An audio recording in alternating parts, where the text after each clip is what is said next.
This young man is Kim Min-jun.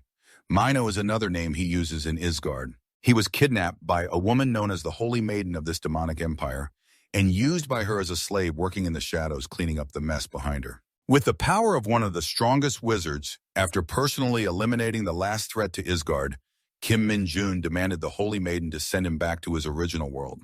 The return ritual begins by releasing the protection of the divine spirit. It is a magical seal on Kim Min-jun's hand, actually serving to prevent him from killing the Holy Maiden as soon as the seal is lifted. In this situation, just a confident smile would suffice, but he prefers a more dangerous grin. Despite the Holy Maiden's warnings that carrying this power through dimensions would be dangerous, he lightly shrugged her off and happily left with the dark magic he had mastered to its peak. The time-space gate opened right before his eyes, leaving the Holy Maiden stunned and flung backward in shock. What the heck is that? Normally a user of dark magic can't open a time-space gate, right? That's who I am. There's nothing I can't do. So goodbye warmly and never see you again. The Holy Maiden landed half kneeling, half crawling in her own apartment, while Kim Min-jun broke out in a cold sweat. This time-space journey drained a lot of his energy, but seeing the familiar scene with his computer and the adorable spirit instantly lifted his spirits. He couldn't hold back and immediately logged into his favorite game in pure joy. Unable to connect to the network. Please check your connection status and try again. This message was like a splash of cold water dousing the main character's excitement. At that moment, a squad was secretly approaching Kim Min-jun's building to carry out their main mission. Those assigned this mission didn't understand why soldiers like them were here, but facing monsters wasn't some fun fish-in-a-barrel task. It was a terrifying mission. Just as they sensed movement and prepared to act, they saw the main character happily strolling down the street. Keep in mind, this street was restricted by the military to ensure civilian safety. The civilians just returned from the hands of demons were only worried because they couldn't connect to the internet to play games. Could it be that in the 2 years he was gone, technology in this country regressed? The soldiers called Kim Min-jun over, but quickly changed it to a warning for the young man to run. Kim Min-jun was stunned. Behind him stood a giant wolf with a magnificent set of fangs. This stupid dog isn't even worth the effort to punch seriously. But at the same time, he realized his dark energy had completely vanished. So he grabbed the wolf's head, expressionless, and slammed it onto the platform, cracking the floor below. Not just the dog was surprised, even the soldiers gawked in shock at the scene. They thought the main character without dark energy was just a crippled loser, but no, he's still ridiculously strong. Okay, not fully remembering the hellish training at X-Gan still leaves the main character bitter. But why is this girl here? After defeating that dog, the main character just stood up and apologized to the comrades, which still terrified them to their core. On the way to the evacuation base, the soldier told him he could go to prison for wandering around this morning. He was also surprised because he looked like a wild man. Kim Min-jun made up that he was abroad. He was also curious about what had happened during the 2 years he was in Eastgate. The dungeon phenomenon appeared when he was about 7 years old. He remembers the soldiers defeating the monsters. With the dungeon's appearance awakened, superhumans also emerged with abilities beyond normal people. He joined the newly formed Hunter Corps at the military base and quickly wiped out monsters as soon as they appeared. Before Kim Min-jun was kidnapped, the Korea he knew had no more dangers in residential areas. The powerful dungeon fighter. The main character's phone server hadn't completely disappeared yet. After all that effort to come back and then not being able to play games, how frustrating is that? The soldier driving was also curious about the main character's story, but thinking about how he fought wolves barehanded decided it was better not to be curious. Finally, the main character couldn't take it anymore. He turned to ask the soldier with a serious expression, but his words were jumbled. Things like monsters and dungeon theory are now even taught in universities. And this soldier got an A in that subject, a grade that those with low GPAs can only dream of. The reason things got worse is because strange phenomena started appearing from the dungeons. 2 years ago, dungeons began appearing more frequently, getting larger, and the number of giant monsters increased. The army could no longer control the dungeons, leading to the isolation of some residential areas, using various methods to fight back, but suffering from a shortage of forces. But that's not what men wanted to know. Your listening comprehension is really problematic, young man. How old are you now? He suddenly asked the main character. He answered that he thought he was 21. The soldier said he should enlist immediately. Given the current situation, all military service is 5 years. At your age, you could already have your enlistment letter. Things are starting to get serious now. He returned to play the powerful dungeon gladiator, but now has to face the issue of 5 years of enlistment. What the hell is this nonsense? Just then, men received an official military enlistment notification with a deadline of tomorrow. Yeah, the news is 100% accurate. Shocked by this bitter truth, the soldier suggested he go to the PC room near the evacuation base to check. Back when Men was in the Isgard Empire, he had a mindless yet philosophical conversation with a swarm of spiders about his chaotic and endless chaos mage work. To use crazy skills, a dark mage needs dark energy, but that energy isn't as abundant or infinite as the mana of ordinary mages. The question he asked the spiders was, what's the best way for a dark mage to replenish and retain their dark energy?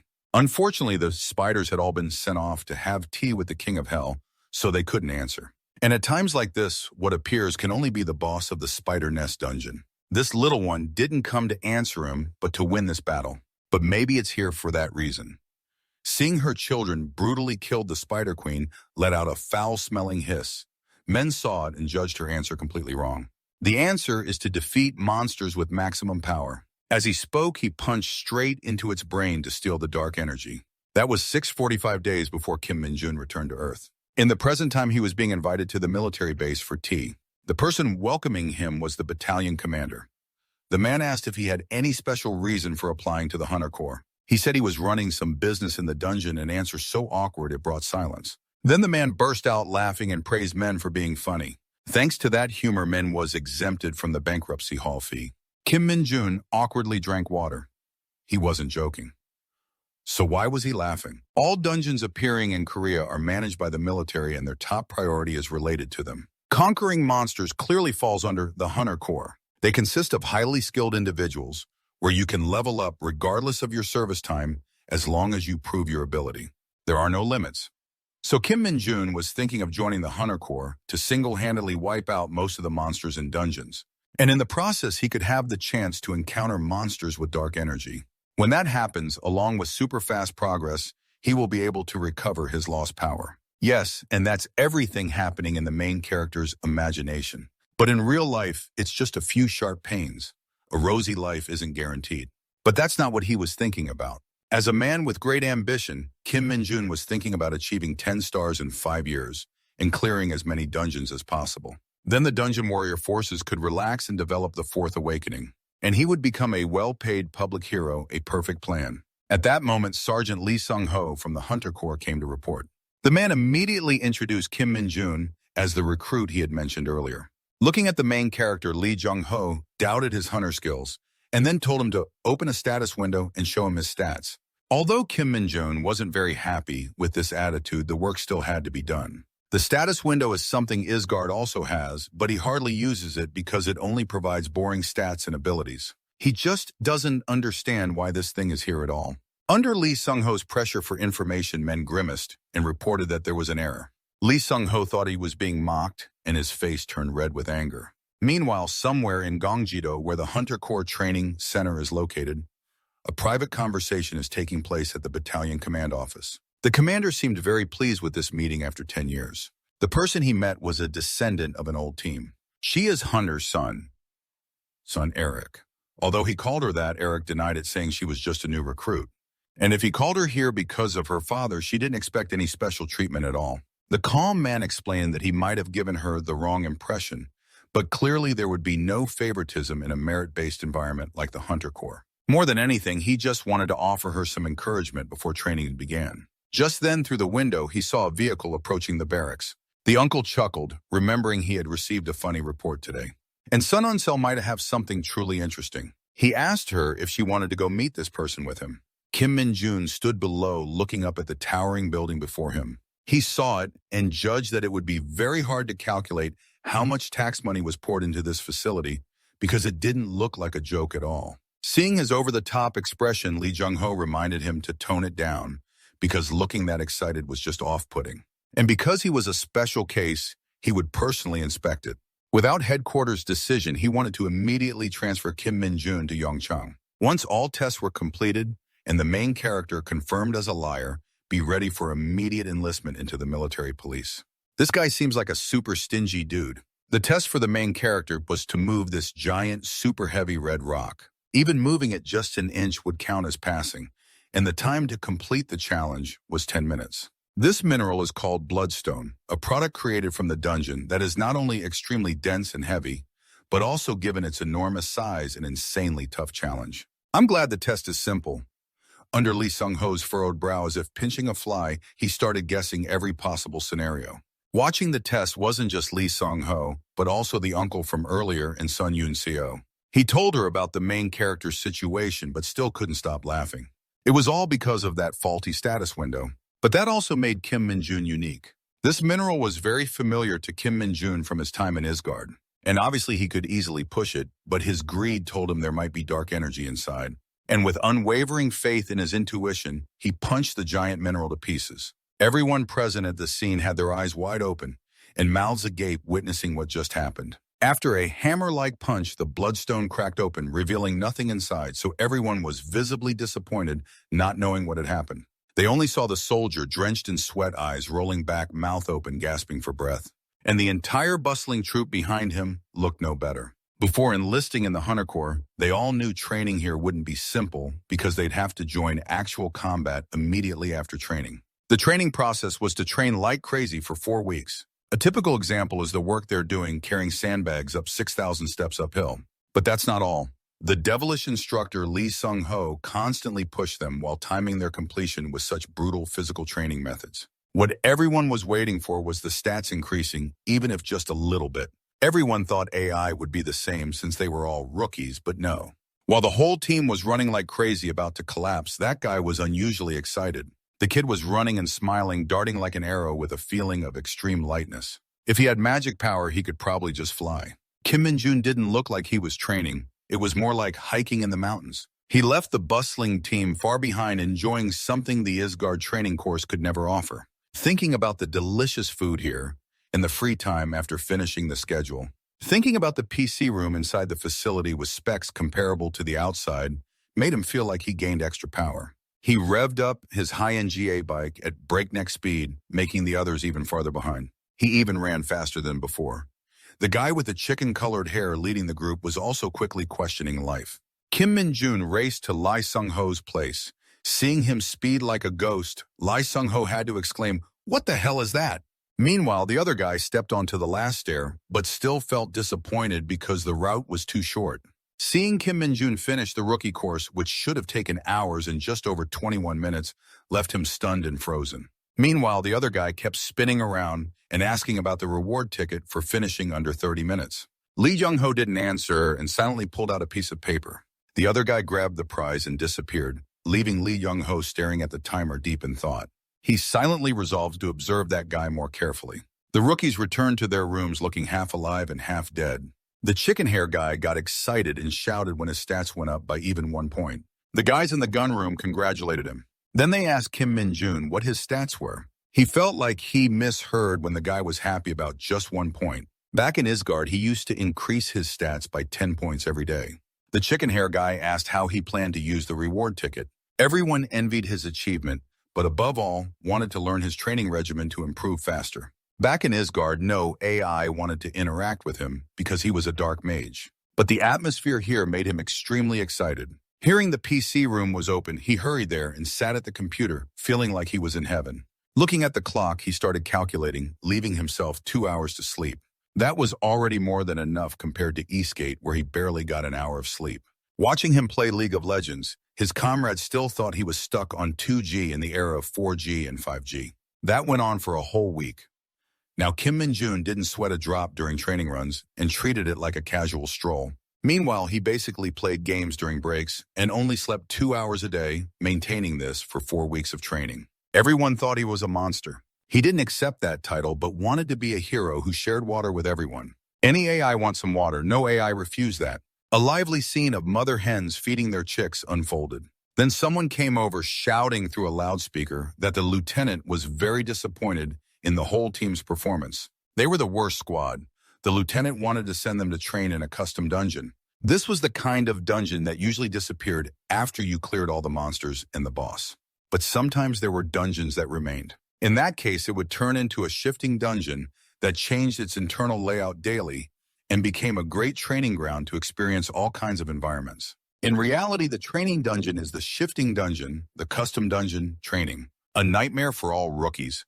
The lieutenant was very pleased to see this reaction from the rookies. He was confident in his psychological manipulation strategy. After sowing fear, he motivated them with a big reward, a 3-day, 2-night resort voucher. He expected the rookies to be excited, but no, most AI still sulked as usual. Oh, there's one person who's extremely cheerful unlike the others, and that's Men. The resort ticket arrives on the day they start the custom dungeon training. The whole group was stunned and almost fainted just from seeing the entrance gate.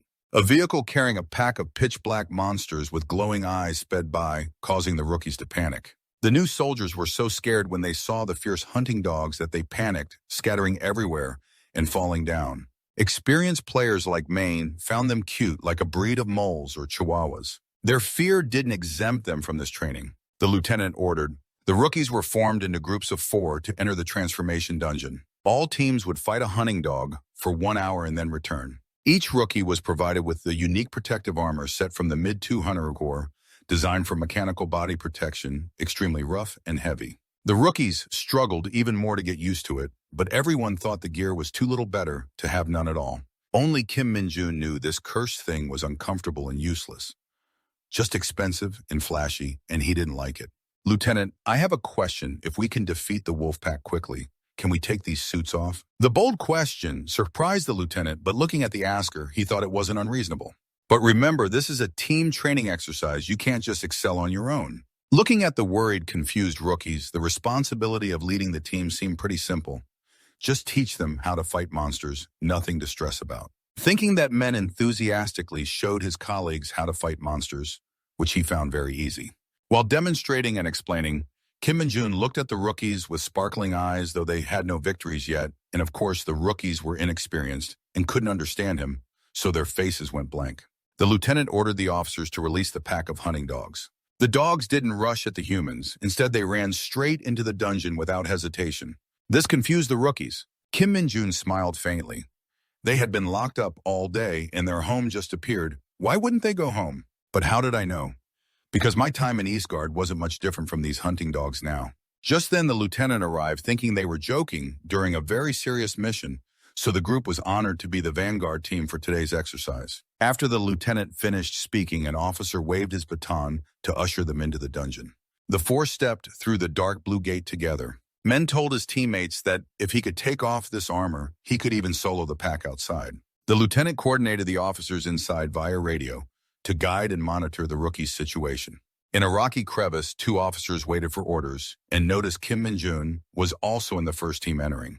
The 2 officers watched closely through the crevice, eyes wide. Kim Min-jun was eager to fight monsters. He was planning battle strategies both individually and as a team. After a while, he turned to his teammates and said it was coming. The teammates were confused, not understanding what it was. Kim Min-jun then added that it was a pack of hunting dogs. Just as he finished, the hunting dogs charged out. The 3 rookies in his team couldn't hide their panic and screamed. He stayed calm and reassured everyone that the armor was very sturdy. Then he boldly stepped forward to meet the dogs. The 3 dogs were smart. They split into 3 attack points. One dog charged straight at Kim Min-jun, but was sent straight to hell with a single strike. The remaining dogs attacked the other rookies and survived longer, but were nothing compared to when Kim Min-jun came and kicked one. That dog went straight down to hell with him. After dealing with the dog, he turned back to instruct his teammates. In no time, only 1 dog was left. This time, Kim Min-jun didn't solo personally, but directed from behind, coordinating the 2 teams so skillfully that the 2 officers hiding were surprised and wondered if he was a rookie or the overall commander. Under the direction of Brother 2, the 2 rookies quickly subdued the dog until it stopped breathing. One lieutenant said that name might be Sergeant of the Hunter Corps, who returned exactly on the day before he enlisted. Things like that only happen in novels. But anyway, Mage has swept this game board excellently, so a high score is guaranteed, and the teammates also managed to pull themselves over the passing mark. The 2 lieutenants left their hiding spot to guide the group to the exit. Fan didn't bother asking how many points they got or if they would receive a break. Annoyed by the talk, Kim Min-jun compared them to a large division, making the scarred lieutenant roll his eyes. At that moment, the ground trembled, signaling something bad. The scarred lieutenant hurriedly ordered to turn on the walkie-talkie to broadcast outside before it was too late. The rookies thought it was an earthquake, but in reality, the dungeon was transforming. At this moment, the results of the transformation were unclear. But right now, the exit door was closing. Of course, at this point, it was too late to escape outside. The walkie-talkie no longer worked. Clearly, the structural transformation time was about a month away. Somehow, but the urgent matter was that they needed to escort the rookies to a safe place. After reaching safety, the lieutenants reassured everyone before finding a place to discuss battle plans. Such an unexpected situation was quite worrisome, so first they needed to stabilize the team's morale. The lieutenants already knew the situation wasn't very stable. If this dungeon transformed into a sealed dungeon, it might be harder to defeat than he thought. But it was only a complicated situation. Not the worst since he was here. The scarred lieutenant told his teammates that the dungeon had turned into a sealed dungeon. The other lieutenant looked very muscular, but his overreaction to this case made the scarred lieutenant grit his teeth and curse. In their current situation, many monsters would appear. The only way to escape the sealed dungeon was to defeat each monster inside without any outside support. 4 inexperienced rookies and 2 lieutenants had to conquer this dungeon. Since being informed everyone had become tense, they didn't know which monsters had appeared, and if unlucky, this could be the end for them all. But sitting still was not an option. We had to keep moving while still full of energy. It would be better if the lieutenants were fully equipped. In this situation, just the goblins alone could wipe them all out. The scarred lieutenant took over 10 minutes to take down just one. The most feasible and realistic plan was to use the armor equipped for the rookies. If the rookies went first, the lieutenants could defeat the monsters while they kept them occupied. But the pride of a lieutenant didn't allow him to do that. While walking, Kim Min-jun suddenly jumped and froze in place. Everyone was stunned as the lead lieutenant grabbed his face, shouted, vomited, and then collapsed unconscious. The other lieutenant immediately ran over to check on him. Kim Min-jun tried to stop him, but it was too late. He shared the same fate as the scarred lieutenant. The main fighting force had fallen. Kim Min-jun hurriedly told the others not to rush forward if they didn't want the same fate. He decided to check the situation himself. Since it wasn't serious, they had only fainted. He wasn't surprised because he had smelled a very familiar scent. Kim Min-jun glanced into the cave, then picked up the 2 lieutenants and threw them to the rookies, telling them not to move. He said, "Just stay near the exit." Then he dashed like a tiger back into the forest inside the cave. Kim Min-jun was extremely excited that such a thing existed on Earth. It was the thing that caused the lieutenants to faint the dark energy. Even the Isgard people were covered with a special protective layer to avoid this disaster. It was dangerous for normal people, but for a top dark mage like Kim Min-jun, it was like a mosquito biting stainless steel, nothing at all. For him, it was even like a power bank after days of energy starvation. Inside, the space is covered in a dreamy, pinkish purple hue, and no traces of monsters can be found nearby. However, just by looking up, he could see the dog hiding, a heavy-class dark hunting dog. When he first arrived at Eastgate, he almost lost his life to the species' claws, but now he was happy to see its familiar face and thankful for the meal man. He decisively delivered a finishing punch to the beast in the blink of an eye. A massive amount of dark energy spilled out, and he absorbed it all without leaving a single speck behind. The blood of this hunting dog is poisonous and causes flesh to rot, but it's useless against a dark mage. The dark energy gave him an incredibly thrilling feeling. Such a huge amount of energy, yet he had only charged about 5 per roll. Based on how the instructors reacted, this was probably the first time this situation had happened. The possibility that the dogs could move between dimensions seemed even more impossible. Therefore, this could only be the result of him time-traveling back or caused by the Saints. He wasn't sure if he was overthinking it, but right now he needed to find the dead dog to write a thorough report. When the scar-faced cleric woke up and saw the worried faces of the rookies, he hurriedly asked Han about the situation. The bald rookie reported that everyone was fine. Only Kim Min-jun had advanced deep into the dungeon. After hearing everything, the scar-faced cleric was restless. He gritted his teeth at the reckless actions of the main character, but also blamed himself for failing to protect the rookies and then fainted. "Look, another rookie," the guide shouted excitedly, while the scar-faced cleric was already thinking of a rescue plan for Kim Min-jun. Carrying the dog back, he happily asked if everyone was okay. No, the 2 clerics were terrified when they saw this massive hunting dog. Kim Min-jun bent over and threw the dog to the 2 for them to inspect. While everyone was marveling, the dungeon door opened again. The scar-faced cleric still couldn't believe he had defeated that dog. Once he confirmed the situation, he ordered the other person to escort the rookies out first while he followed behind. The scar-faced cleric told men that he would have to explain everything to the lieutenant himself. Someone like him couldn't help, just like when he fought the dog alone without him. Then the 2 of them went out together. Getting praised in the final week of training was pretty nice. Just then, the status window finished patching. His stats all reached a level 60 magic power 10 with the skill Rot at grade F. Damn, a low and stanky skill, Min himself felt annoyed. And the line about the founder of the Luminona Church is my favorite character. That's just something he dug up from the rich to avoid the fanatic fan cult back in Isgard. How the hell did that crappy thing end up here? But it seemed he had weakened quite a lot. The plot was too illogical, like a BA tier novel with BA tier currency, and he couldn't achieve any goals like this. So he needed to set a goal to recover his strength as soon as possible. It was all because the game company was being held back by monsters. This was nothing compared to that day in Isgard. The training center fell into chaos because of the incident. Everyone was talking about Kim Min-jun's story of defeating the hunting dog. Meanwhile, the main character was called to the leadership office to report. The leaders welcomed him warmly after his achievement and wanted to offer him a special invitation. "Do you want to hear it?" he asked. A crane among chickens was the phrase used to describe men right now. Of course, the commander never expected that at his age he'd still witness such an amazing sight.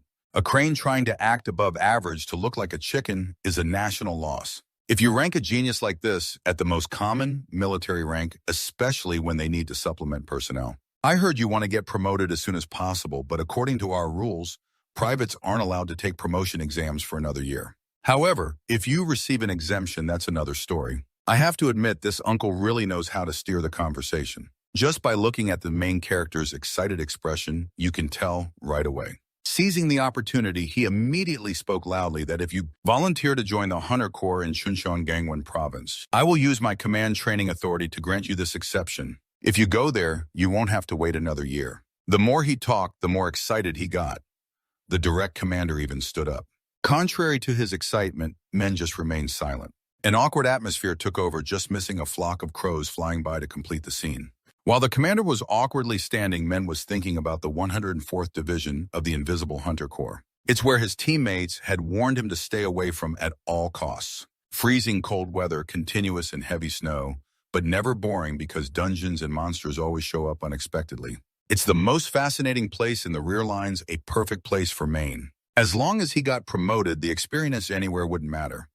Above all, the conditions there were ideal for someone like Maine. The higher the rank, the wider and clearer the operating range. There's no better way to get an exception than by completing missions in the dungeon. So he decisively said, "I will go." For Owen, an early morning scene at the center's entrance with 3 vehicles and a large group of soldiers gathered.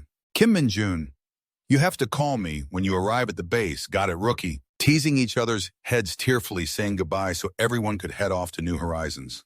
It should have been touching, but who knew that through the mosquito net, a few words turned into catching a cold. How unlucky. Finally, the ball guy left. Everyone had been picked up by the new unit's people. Only Kim Min-jun was left all alone. Just as he was wondering why he was the only one left, a heavy-duty military truck roared up.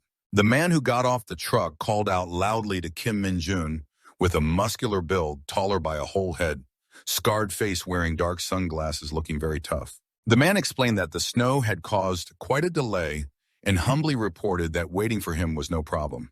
What Kim and Min-jun cared about most was the snow. What month is it now? And there's already snow. Kim Min-jun got in the vehicle very stiffly, starting to think about the harsh training, fighting monsters regularly, and the new life at the base. But none of those were the real problem for him. What he worried about was bullying.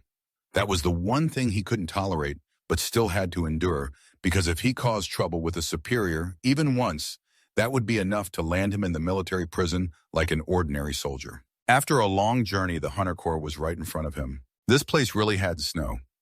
Since the Corps belonged to the 104th Division, he was sent to the newly opened 2nd Battalion. As soon as the door opened, Uncle Kim Min-jun pushed him and said briefly, "Rookie, teach him a lesson." The door closed with a slam. The redhead and the brown-haired guy both opened their mouths wide, eyes bright, and asked Min what his name was. When they heard the full name, Kim Min-jun, they immediately burst out laughing. His reputation actually traveled quite far. The redhead grabbed Min's luggage and threw it to another ball guy. Wrong, he opened the stuff. Kim Min-jun grimaced. These were the 2 leaders of the SAO dormitory, and they were treating him like a new toy. So the brown-haired guy asked him why he had come here. Men seriously replied it was for combat experience and the fastest way to get a promotion. "You're fucking crazy." They burst out laughing mockingly, then started asking all kinds of random questions, mostly about women. These guys had been stationed here year-round and probably were desperate. But Men was a straightforward guy, obsessed with women, so they had to change the subject. When asked to show a talent, Men raised one finger and said he could do push-ups using only that finger. The redhead thought that was bullshit, but Men already got into a one-finger handstand position. His whole body was straight, like a telephone pole, making the two guys amazed. Being able to do that, they mentioned a person with a three-letter nickname. That bastard, and calling him that wasn't much. He was just a sergeant after all. Just as I mentioned leaving the mosquito net, someone arrived at the door with a not-so-friendly attitude. Seeing Men planting a banana tree right in the doorway, he growled with dangerous red flashes in his eyes. "Get out!" Oh, I thought it was someone else, but it turned out to be an acquaintance. Sergeant Lee Seung-ho thought it was the redhead and the brown-haired guy being timid. Lee Seung-ho, but those two didn't hold back any words or actions to drive him crazy. Lee Jung-ho, even though he's a star, it's natural for him to get angry at them. But thanks to that, those two troublemakers finally left. Lee Seung-ho finally sighed in relief and lay down to rest. Not even a few seconds after dozing off, he pulled out his phone again to watch a video lecture about dungeon terrain. After a while, he called Private Dong Jin to ask him to guide Kim Min-jun carefully. Min was very polite and greeted his superior, but he wanted to talk after they got to the dining hall. Hearing this, Dong Jin was stunned. That place isn't freely accessible. Dong Jin took Kim Min-jun to the dining hall and generously treated him to a meal. If he had known he'd gobble down 300,000 won in one go, he probably would have listened to Main's warning about his eating habits from the start. Sadly, no miracle could take him back to that moment of foolish decision. Men ate like a pig while asking Dong Jin about why he couldn't just eat normally and needed special permission. Privates and lower ranks can only come here on weekends. Dong Jin gently explained that to use the gym, you have to be at least a private first class, and to use the PC room, you have to be a corporal. Hearing that, he almost choked on his snack. I guess he found those rules ridiculous. Dong Jin helplessly reminded him to get used to it. There's no way to change it. Kim Min-jun immediately asked if the only option was to keep getting promoted. That's a given.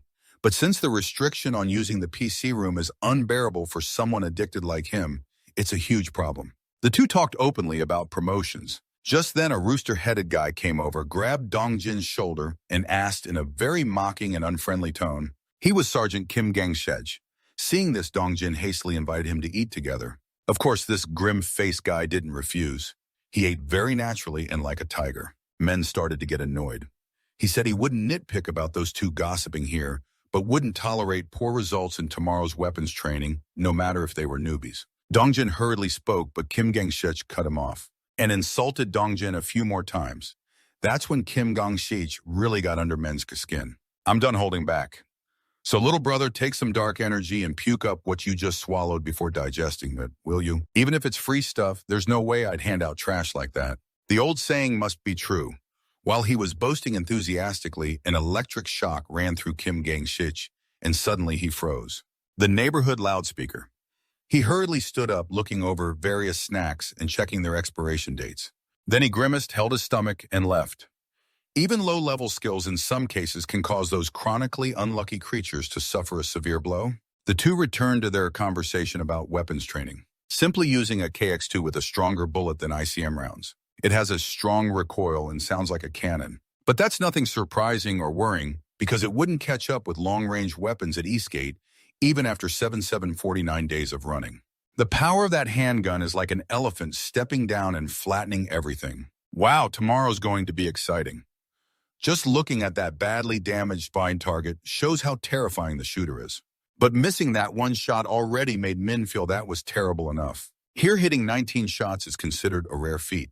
Even the redhead yesterday only held the record at 14 shots. Others watching from above couldn't help but exclaim, "Too beastly, like a monster." The scar-faced sergeant who greeted him earlier also stepped forward to praise him directly, especially placed his trust in him during this afternoon's special weapons training. The redhead and the brown-haired guy started to bicker, but got slammed by the scar-faced sergeant right on the spot. Maine was still clueless about what this so-called special weapons training was. This was because Dong Jin hadn't anticipated Maine's level of excellence and forgot to explain it. Basically, there's a two-person team that enters the training facility and eliminates monsters on the way to the target. You have to watch out for civilian target signs that appear suddenly, and you're not allowed to shoot at them. Upon hearing about living monsters, Men was extremely excited.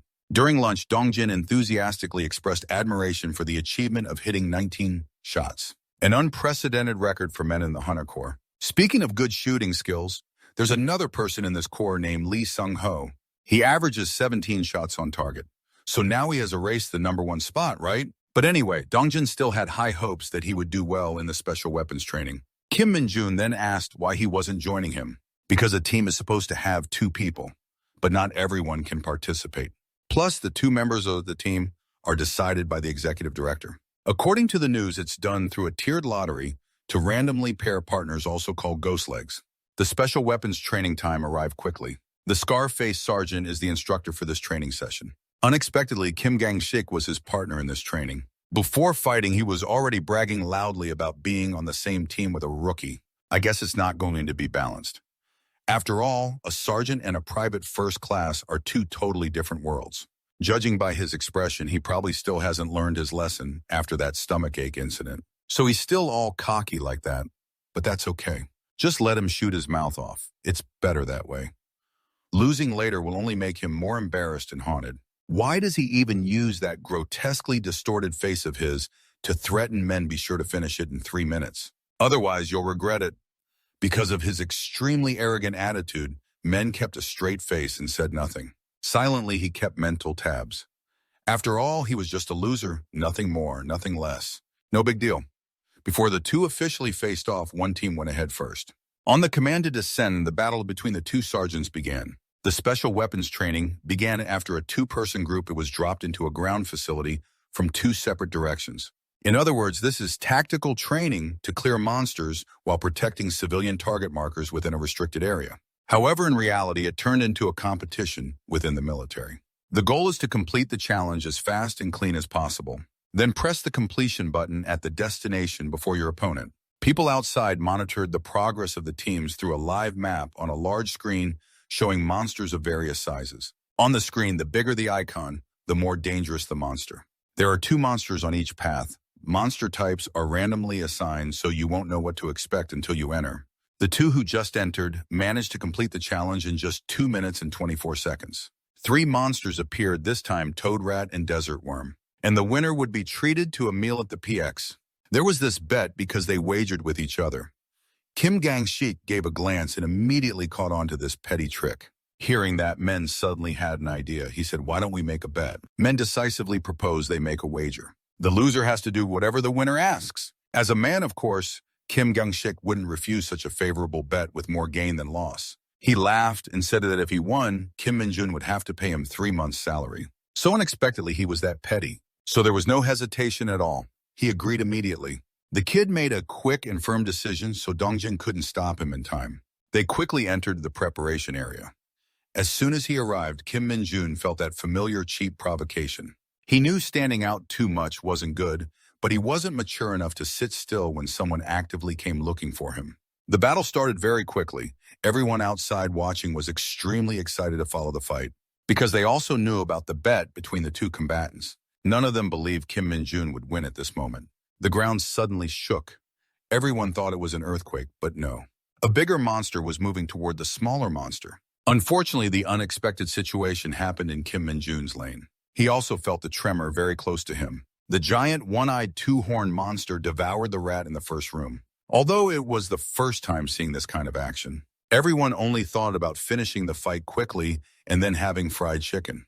The monster saw him drop the tasty food it was eating and charged to attack him. So he had to shoot the monster but couldn't hit the crowd of civilians. He started getting annoyed because the monster was very troublesome. So he used dark magic to send one of its arms flying. The monster was distracted by having its arm cut off, but Men was about to shoot it down. He only just thought about it. Its arm had already regrown and the creature seemed even more aggressive than before. Meanwhile, the soldiers outside were stunned by the situation. The scar-faced sergeant also looked shocked when he saw this. The Cyclops is a gluttonous demon. Once it uses its regenerative energy, its attack power increases sharply until digestion is complete. But something strange is going on here. Damn it will attack unless its life is in danger. Also, it escaped captivity and got angry after eating another monster. What provoked it? It was this male lead here. Look at that face swinging punches wildly like a rooster. An enraged monster directly stirs Kim Min-jun's fighting excitement to the max. He quickly dodges its fierce attacks while not forgetting to let the rude beak act and mutter an exclamation. Oh my god, what a damn energetic bastard. Although he has a way to defeat it more easily, this is weapon training, so he has to use a gun. After a series of fierce shots, the monster's eye was temporarily damaged. Its eye recovery process is slower than its limbs. And this is the chance to finish off that monster cleanly. Of course, men wouldn't miss the opportunity he created himself. But surprisingly, the monster can still attack him even without seeing. What's even more amazing is it can accurately target where he stands. While he was still wondering about the reason it slashed brutally, luckily he dodged in time or he'd have lost his head. Then it tried to slam Mane with its other arm. But there's no way things are that easy. Mane easily blocked the hit with one hand while still lost in his analysis. You're reacting to my dark energy, huh? His eyes flashed, his body surrounded by eerie purple energy waves. Meanwhile, the scar-faced sergeant, fully armed, entered Kim Min-jun's training tunnel. He hoped that he could hold on until help arrived. At the same time in the other tunnel, Kim Gang-sik was excitedly running like crazy. The timer was about 2 minutes 30 seconds. He was sure this was a record that a private like Min couldn't withstand. And he started thinking about how to spend Maine's 3 months' salary. The beautiful vision of a beach vacation with blue sea-white sand and golden sun appeared before his eyes. Then how the hell did he see that bastard? Ado staring at the red button. Kim Min-jun was staring at the button. Seeing him, he gave a sarcastic smile and didn't hesitate to press the button right in front of him. This was the outcome Kim Min-jun wanted. The expression of disbelief was also evident on Kim Min-ji's face. The scar-faced sergeant was also very curious about how he managed to take down such a terrifying monster. Kim Min-jun and Kim Gang-sik both returned to the observation room, but each with a different mood. The whole room happily applauded Kim Min-jun's 2-minute victory despite Kim Gang-sik's scowling face. At that moment, Dong-jin was the only one worriedly checking on him, while the others were celebrating the win. While Kim Min-jun mingled with the group, Kim Gang-sik gritted his teeth and left. A soldier brought up the bet between the two and asked about Kim Min-jun's conditions for winning. As soon as he finished speaking, Kim Gang-sik returned, punched him, and demanded to cancel the bet. This guy was truly cunning. He loudly claimed the bet was unfair because he fought 2 monsters while Min only fought 1. Faced with pressure from superiors, Lee Dong-jin couldn't immediately side with the rookie like Min did. Although he was surprised by the need to fight that monster, he wasn't comfortable with the idea of defeating it with just his fists. So he intended to forget about the bet, but this guy was just too shady and couldn't be left alone. Just as the group was noisy, a voice rang out. "Aren't you ashamed?" Ashamed, the rookie took the bigger risk. Hearing this, Kim Gang-sik immediately wanted to see who the jerk was that just said that. But the person kept mumbling without stopping. And this kind-hearted character was none other than Lee Sung-ho Sung-dot. The focus instantly shifted to these two. After 7-7-49 combat rounds, Lee Sung-ho finally delivered a higher-ranking closing remark. Impressive. Sergeant Gang-sik took a critical combo hit and couldn't argue anymore. Looking at that bright red forehead, he actually felt pretty satisfied. Although furious, Kim Gang-sik obviously didn't dare to talk back to Lee Sung-ho. Lee Sung-ho was a representative of the challenger rank in this Hunter Corps. He had been promoted 2 ranks for achieving the top position in the advanced exam. However, since then, the special promotion privilege was no longer in effect. Leadership removed it because a sergeant who was promoted that way later caused a prison incident. Lee Young-ho was one of the last cases. Even so, there was no way to get special promotion anymore. Though there were exceptions when rescuing civilians in emergencies or achieving outstanding results in monster hunts, it was best not to expect it. Despite his strong desire to level up, he didn't wish harm on any civilians. After all, things were too peaceful here anyway. He wanted a promotion right now. Oh God, if only a portal would appear at this moment. No sooner had he said that than it seemed like a heavenly opportunity had arrived. The control center's radio broadcast announced an emergency alarm. A considerable number of mid-level rains had appeared in the oil field area. Kim Min-jun didn't expect his luck to be so good that his wishes would come true like this. Mid-level rains are monsters about the size of a child living in caves. One individual isn't a major threat, but they are especially agile. They can also spit fireballs, which makes their appearance in the oil reserve an emergency. The entire military camp could be blown to pieces. Right now, the guards at the gate were staring at the swarm of rains like flies on their heads, unsure what to do. The long-haired guy was getting irritated and wanted to shoot, but the short-haired guy stopped him because shooting wasn't allowed here. But they couldn't just stand there and watch either. Thinking about the rains setting the oil on fire before reinforcements arrive. The 2 guys were scared stiff, but helpless. Just as they were at their wits' end, Kim Min-jun appeared, grabbing their attention and saying he would distract the reins. The two guards saw he was a rookie without gear and were skeptical. Oh, come on.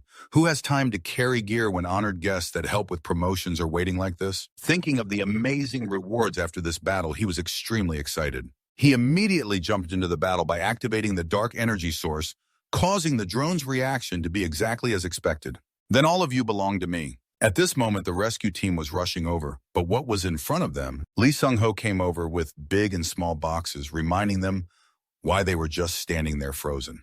But right now, Kim Min-jun was clearing the path barehanded with great enthusiasm. Seeing this, Lee Sung-ho shouted angrily, "Hey, you bastards! A private is drawing their attention and you guys are just standing there watching?" Kim Min-jun tore the drones apart with his hands like ripping chicken meat. Although it was a bit manual, so it took some time. Is there anything more effective?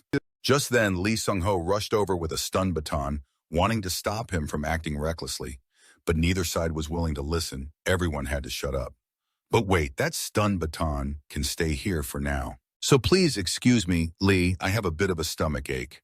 And just like that, Kim Min-jun officially begged for the stun baton. This thing is like an electric fly swatter to him, absolutely perfect. Right after the main villain's calculating smile, the gangsters were wiped out at lightning speed. When a monster was about to spit fire, Lee Sung-ho immediately ordered a soldier to shoot it. But before anyone could act, Kim Min-jun flew behind it and struck it down just as the fire barely came out of its mouth. How the heck did he get up there? Who knows? More importantly, how high did he jump? The defense shield was activated to protect the oil reserve. The bodies of the monsters were being cleaned up by other soldiers. There were so many they didn't know when they'd finish. By this time, the mission commander, Captain Song Joon-sik, finally appeared. He gave some brief praise before asking Han about the situation. Nobody understood where he had been, while everyone else was struggling in battle. Lee Young-ho was truly frustrated with the boss's attitude. He kept thinking and frowning nonstop. Song Joon-sik said he would report his achievements to the battalion commander. Not me, Lee Jung-ho firmly said. Song Joon-sik was quite surprised. Lee Young-ho remained adamant that he wasn't the one who killed the 30 monsters. Song Joon-sik was quite harsh, unable to think of anyone else capable besides him. "Hello, I'm here to return this stun baton, sir. Is this thing very expensive?" The kid got too excited and broke it, not on purpose. The next day, Kim Min-jun was called into Lee Sung-ho's room for a confrontation with 1001 why questions. Men calmly answered everything, yet Lee Sung-ho concluded that yesterday's achievement was just luck. Suddenly, men found this guy pretty annoying. Lee Sung-ho suddenly mentioned the special nature of the Hunter Corps. Not every awakened person gets accepted. "I know that, but why bring this up now?" He emphasized that in the Hunter Corps, from privates to division commanders, all are awakened individuals. Damn, this is pretty intense. Although not all members fight, especially officers, all are awakened. And hunters aren't promoted based on time served, but on ability and achievements. Hearing this, Lee Sung-ho's face felt like a deflated balloon. Being called early just to receive a lecture is exhausting already. But the real surprise came at the end of today's game, when their Hunter Corps was honored to welcome a legendary hunter, the one who killed the most monsters in the history of the 104th Division. It was the man with the wide-brimmed hat and thick mustache. Leading the welcoming party was Captain Lee Jun-bi, commander of Company 2. Right behind him were four key figures: Company 2's combat officer, Captain Song Joon-sik; Company 2 Team 2 leader, Captain Seo Jun-an; Company 2 Team 2 Lieutenant Kim Chol-min; Company 2 Team 2 Squad 2 leader, Sergeant Lee Sung-ho. Upon arrival, he immediately shook Lee Sung-ho's hand and praised him for calmly handling the scene. Lee Sung-ho straightened up and seriously thanked the commander. Seeing his killer gaze, Kim Min-jun wondered what the 2-star standard of the Hunter Corps was like. Soon it was Kim Min-jun's turn to be greeted and shaken hands with. He noticed the man used quite a bit of force. "If you use force, use force. Why smack my back so hard? Like that old man, you're going to make me throw up." Now the whole team entered the conference room. The hunter immediately asked if they had located where the dungeon gate appeared. It's on a hill to the northeast, about 1.2 kilometers from the camp. Currently, the Corps is controlling the surroundings and investigating the rank of the gate. No matter what he asked, everyone nearly used all their strength to answer. Later, he reminded Kim Min-jun that yesterday he did a brave act with a quick initial reaction, but he also needed to think about bringing all his equipment along. But regardless, he still praised him for his quick reaction. If the oil can hadn't exploded, the whole army would have been wiped out. So the gift the division commander gave him was an immediate promotion on the spot. Additionally, he was granted a 3-day, 2-night leave. This great reward moved men so much that his eyes sparkled and his mouth stretched into a huge smile. In the hallway, Kim Min-jun was praised again by the commander. He asked that since he had just joined the 5th unit, he was already going home, and asked where he planned to go. Thinking about this, the smile on Men's face slowly twisted. Without hesitation, he grabbed his backpack and headed straight to the internet cafe. He wanted to have a blazing 3-day, 2-night vacation here. Just as he arrived, he overheard 2 men drinking by the roadside talking about a guy who wasn't allowed by the soldiers to enter the cave to pick mushrooms. The other man said someone named Trang Sun had already gone in earlier. Moreover, there was poisonous gas on the mountain. They feared the other guy would have the same trouble if he went in. The green hat soldier stubbornly refused to give up, believing that just wearing a gas mask would be enough. At that moment, Kim Min-jun spoke up and asked them where that place was.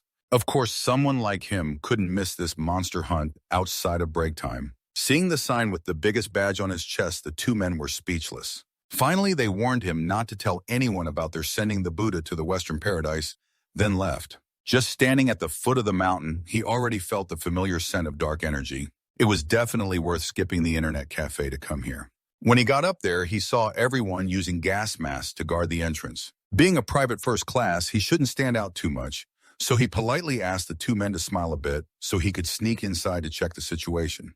The 2 guards hurriedly called to request a shift change. Taking advantage of that, men slipped inside.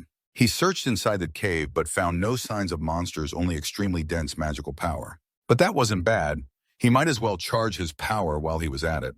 Unexpectedly, he even upgraded the strength of his mid-rot skill. At the same time, he unlocked a new skill called Nightwalker. It has to be said this is absolutely amazing. Mid-rot skill has reached level D. Nightwalker is an E-rank skill. Nightwalker means summoning a beast in the form of a shadow with the special abilities of stealth and target assassination. Quite useful. Maintaining the summon requires feeding it an equivalent amount of magical power each cycle. But anyway, this is a summon worthy of the price paid. Maybe because the price he paid was a bit low, this black ghost is very small. Looking at it, you wouldn't think it's something he created. But reality is always harsh. Just a small ray of sunlight shining on it almost made the little thing melt. No matter how you look at it, it doesn't seem like a summoned beast that can hide in the shadow for 3 days and 2 nights. Time passed as fast as the wind. In no time, Kim Min-jun returned to the core and was warmly welcomed by his roommates. Kim Min-jun scanned the room, then pulled out a paper bag and handed it to Dongjin, asking him to buy a bottle of lotion for men. Dongjin was deeply touched to receive this gift from men. Just as the 2 were talking, Kim Gang-sik appeared. Simply because he also had something to ask for, so he bought and used a women's magazine called Maxim. That should be bought, but it was actually some packets of sugar-branded Maxim. After some talk, they moved on to the topic of the promotion exam candidates list, which included Kim Min-jun's name. Although he had been in the 5th unit for less than a year and couldn't register by himself, Red Hair excitedly asked if the division commander had registered for him. Even so, the timing didn't match. Hearing this, the others exchanged meaningful glances. Amid the bustling gossip, Kim Min-jun spoke about the battalion commander's proposal to him earlier. After hearing his story, the whole team was stunned and speechless. Red Hair and Brown Hair both marveled, unable to believe someone could be that crazy. While the whole team buzzed, Kim Gang-sik was choked up, mixing the sugar water that men had bought for him. Then they quickly left, but before leaving, they left behind information named main weapon training. I wonder if it differs from a rifle. The next morning, everyone began the theory lesson about the promotion exam happening tomorrow. The hunter promotion test is divided into 2 main parts conducted in order: a written exam and a practical exam. The written exam can be easily passed with just basic knowledge. The difficulty level is even easier than the written driving test. But the most important part is still the practical exam. In the practical test, they will test proficiency with the main weapon and check the ability to respond to monsters.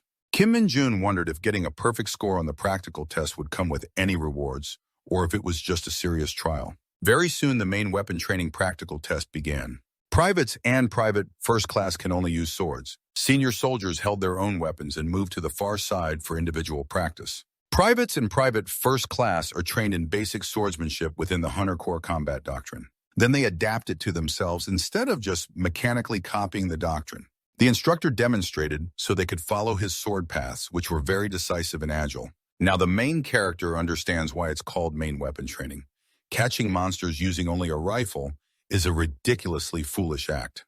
It was the main character's turn to practice swordsmanship.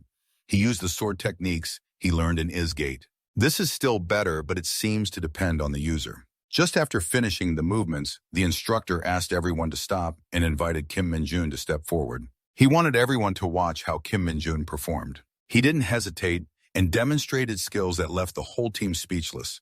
Being an assistant trainer is tough work. Even resting wasn't peaceful. The instructor came over and said the training officer was very pleased with him and gave him a chocolate bar. As this person left, another came. Dongjin came over and asked him to demonstrate the technique again. He wasn't very confident in his swordsmanship. No one could ignore this guy. So while eating a snack, men watched Dongjin practice movements that showed he had trained very hard. This is truly the hunter course swordsmanship. The issue isn't the movements, but that he lacks confidence, and I'm an expert at fixing that. But now is not the time. When the time comes, I'll help you become a top hunter. Saturday, the day of the promotion, the survey has arrived. It's time to become a non-commissioned officer. Kim Min-jun today, Lieutenant Kim Chil-min will be everyone's instructor. First, each person will report their current rank. Then they will move to the 105th Lapazong Division. On the way, Kim Min-jun noticed two soldiers discussing that Squad 4 was also participating in today's promotion survey. The other person didn't expect to get a chance to admire girls today. The information is 1000% accurate, so it's okay to plan some flirting. To me, women are just fleeting anyway. Because after all, that saintly woman is just too obsessive. The vehicle quickly brought the soldiers to the 105th Division. In the exam room, everyone quietly received their results. It's unbelievable that the written test was easier than pie, yet someone still failed. So embarrassing. And of course, that guy was utterly humiliated. Except for him, the others immediately moved to the practical test room. Even after leaving the exam room, he was still laughed at by the other soldiers. The group passed by Son Yun-so, who still watched Kim Min-jun's retreating back. In the first practical test, Lieutenant Lee Chu-ju was in charge of supervision.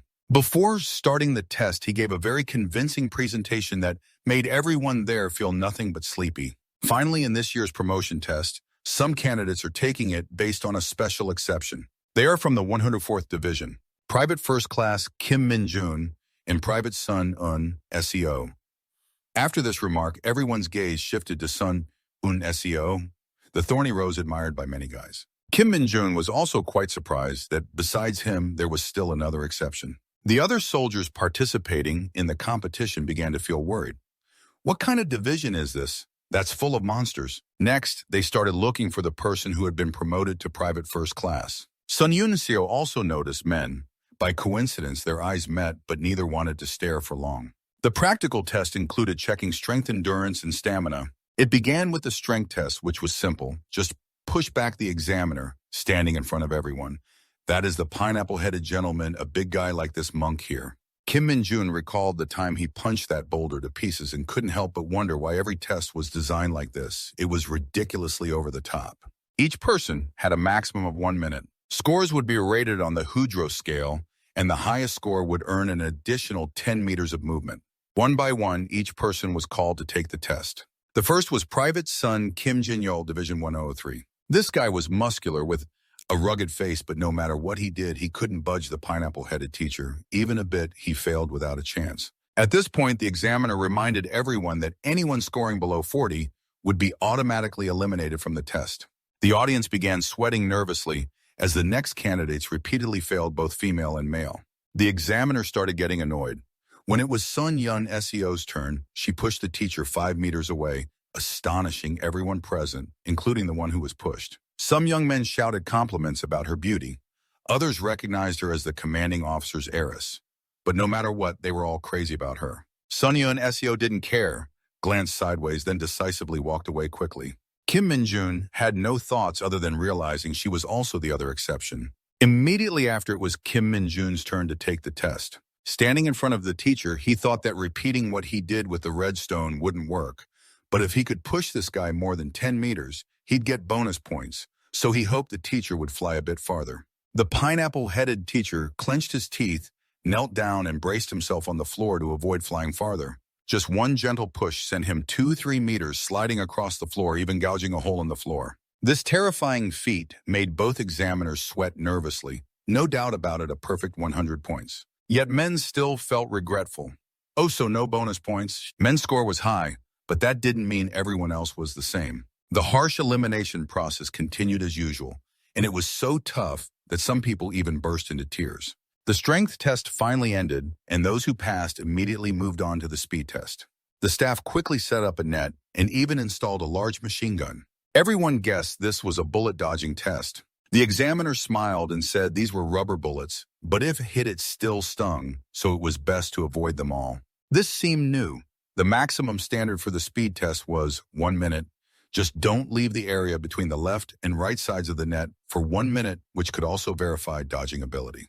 The elimination standard was 30 seconds. If you left the net before 30 seconds or got seriously injured, you'd be out of the promotion test.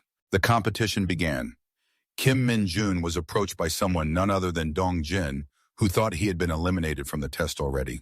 Not quite actually, he said that because all the privates here had failed before and was warning Kim Min-jun about the dangers of rubber bullets. Just as he finished speaking, a teammate got shot in the head and fell bleeding. This person was immediately eliminated and helped by another to the medical room. Unexpectedly, the passing rate of the promotion test was so low, but compared to fighting monsters, this difficulty was nothing.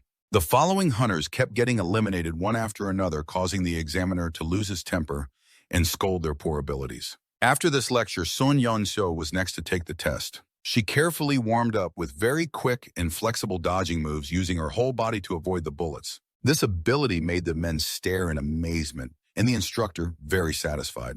When the time ended, Sun Yeon-seo easily scored a perfect score. Passing by Kim Min-jun, she sharply stared straight at him. Kim Min-jun was clueless about what was going on, while the people around thought the two were dating or something. When it was Kim Min-jun's turn to take the test, Sun Yeon-seo kept staring without looking away for a second. He entered the testing area in a 90% clueless state, but the remaining 10% still dodged bullets lightly as a feather. Sun Yeon-seo was shocked, eyes wide, as she saw Kim Min-jun casually slipping both hands into his pockets. He was about to show everyone what true skill difference looked like. Everyone present stared in disbelief. Without even using his body, he still glided like a bird, moving freely through the rubber bullet storm without a single feather harmed. On top of that, he teased Sun Yeon-seo with a few poses, leaving the instructor speechless, forgetting to stop the timer and causing the test to run over by more than 10 seconds before ordering a ceasefire. He achieved a perfect speed on this test, nothing surprising at all. Finally, those who passed the speed test were brought to the entrance of a dungeon for a fitness test. The time was 40 minutes of sequential running, only needing the examiner to stamp the judge's mark on the hand and return. The only problem was the unknown distance to the checkpoint. This detail was not disclosed by the commander. Since it had just started, everyone was cautious and adjusted their pace, but running like a slow turtle frustrated men greatly. Going alone wasn't a problem, right? While still thinking, Sun Yeon-seo dashed past, brushing right by Kim Min-jun, then looked back at him challengingly as if to say, "Touch me and you're in trouble. If you want to clash, fine. Too bad you chose the wrong opponent to provoke." Kim Min-jun frowned and began to accelerate. Before long, he caught up to Sun Yeon-seo. "Nothing special, huh?" Kim Min-jun sneered at her, then smoothly overtook her with a sly smile. "I just have to try as hard as you." Watching his retreating back disappear, Sun Yeon-seo recalled the days when she first enlisted and was welcomed by the sisters. Yet behind their cheerful facades, there was still some discrimination because she was the general's daughter. Wherever she went, people whispered and pointed fingers. They said she was arrogant and high-handed just because she was the general's daughter. Sun Yeon-seo always tried to ignore the rumors until Kim Min-jun appeared. Since then, no matter what achievement she earned, someone else had an even greater one, Kim Min-jun.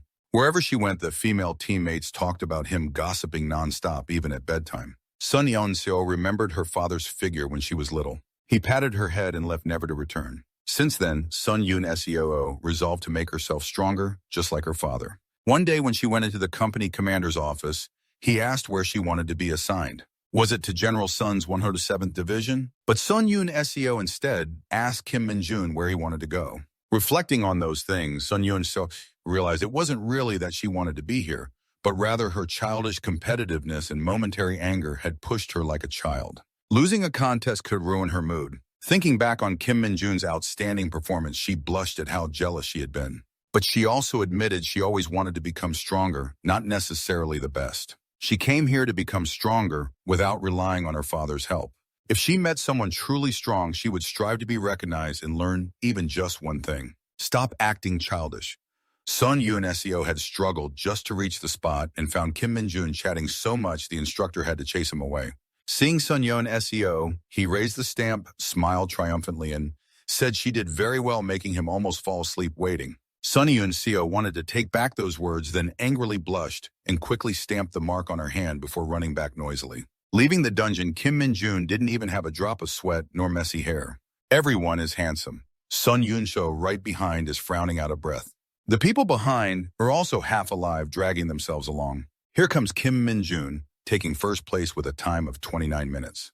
The instructor is so happy he's smiling with his eyes closed.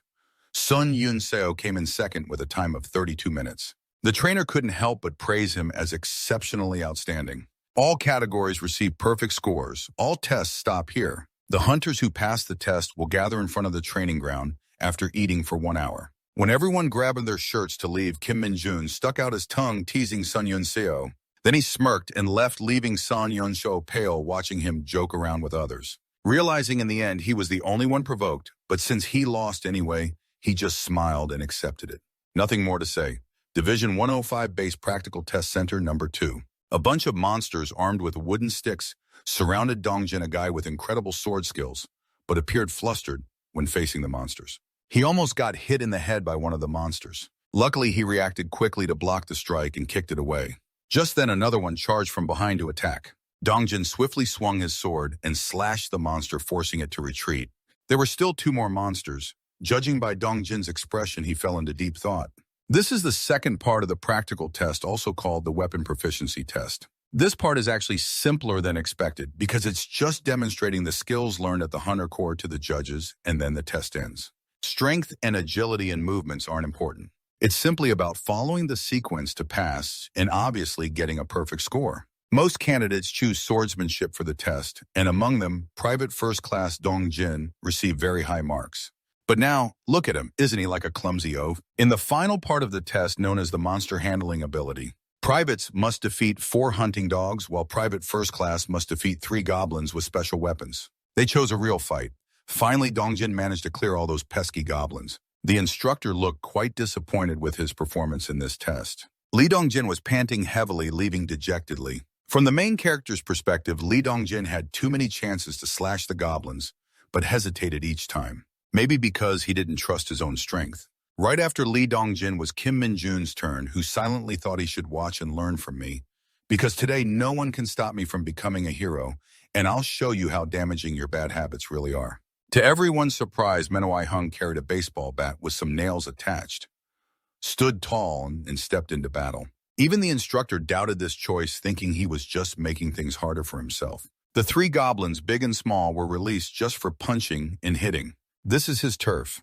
3 at once, and men just stood there guarding against the cold. In reality, those guys were no different than rabbits, and Men was the eagle. He only made one move like an eagle catching a rabbit. All 3 disappeared at once. It only took 4 seconds to finish the test.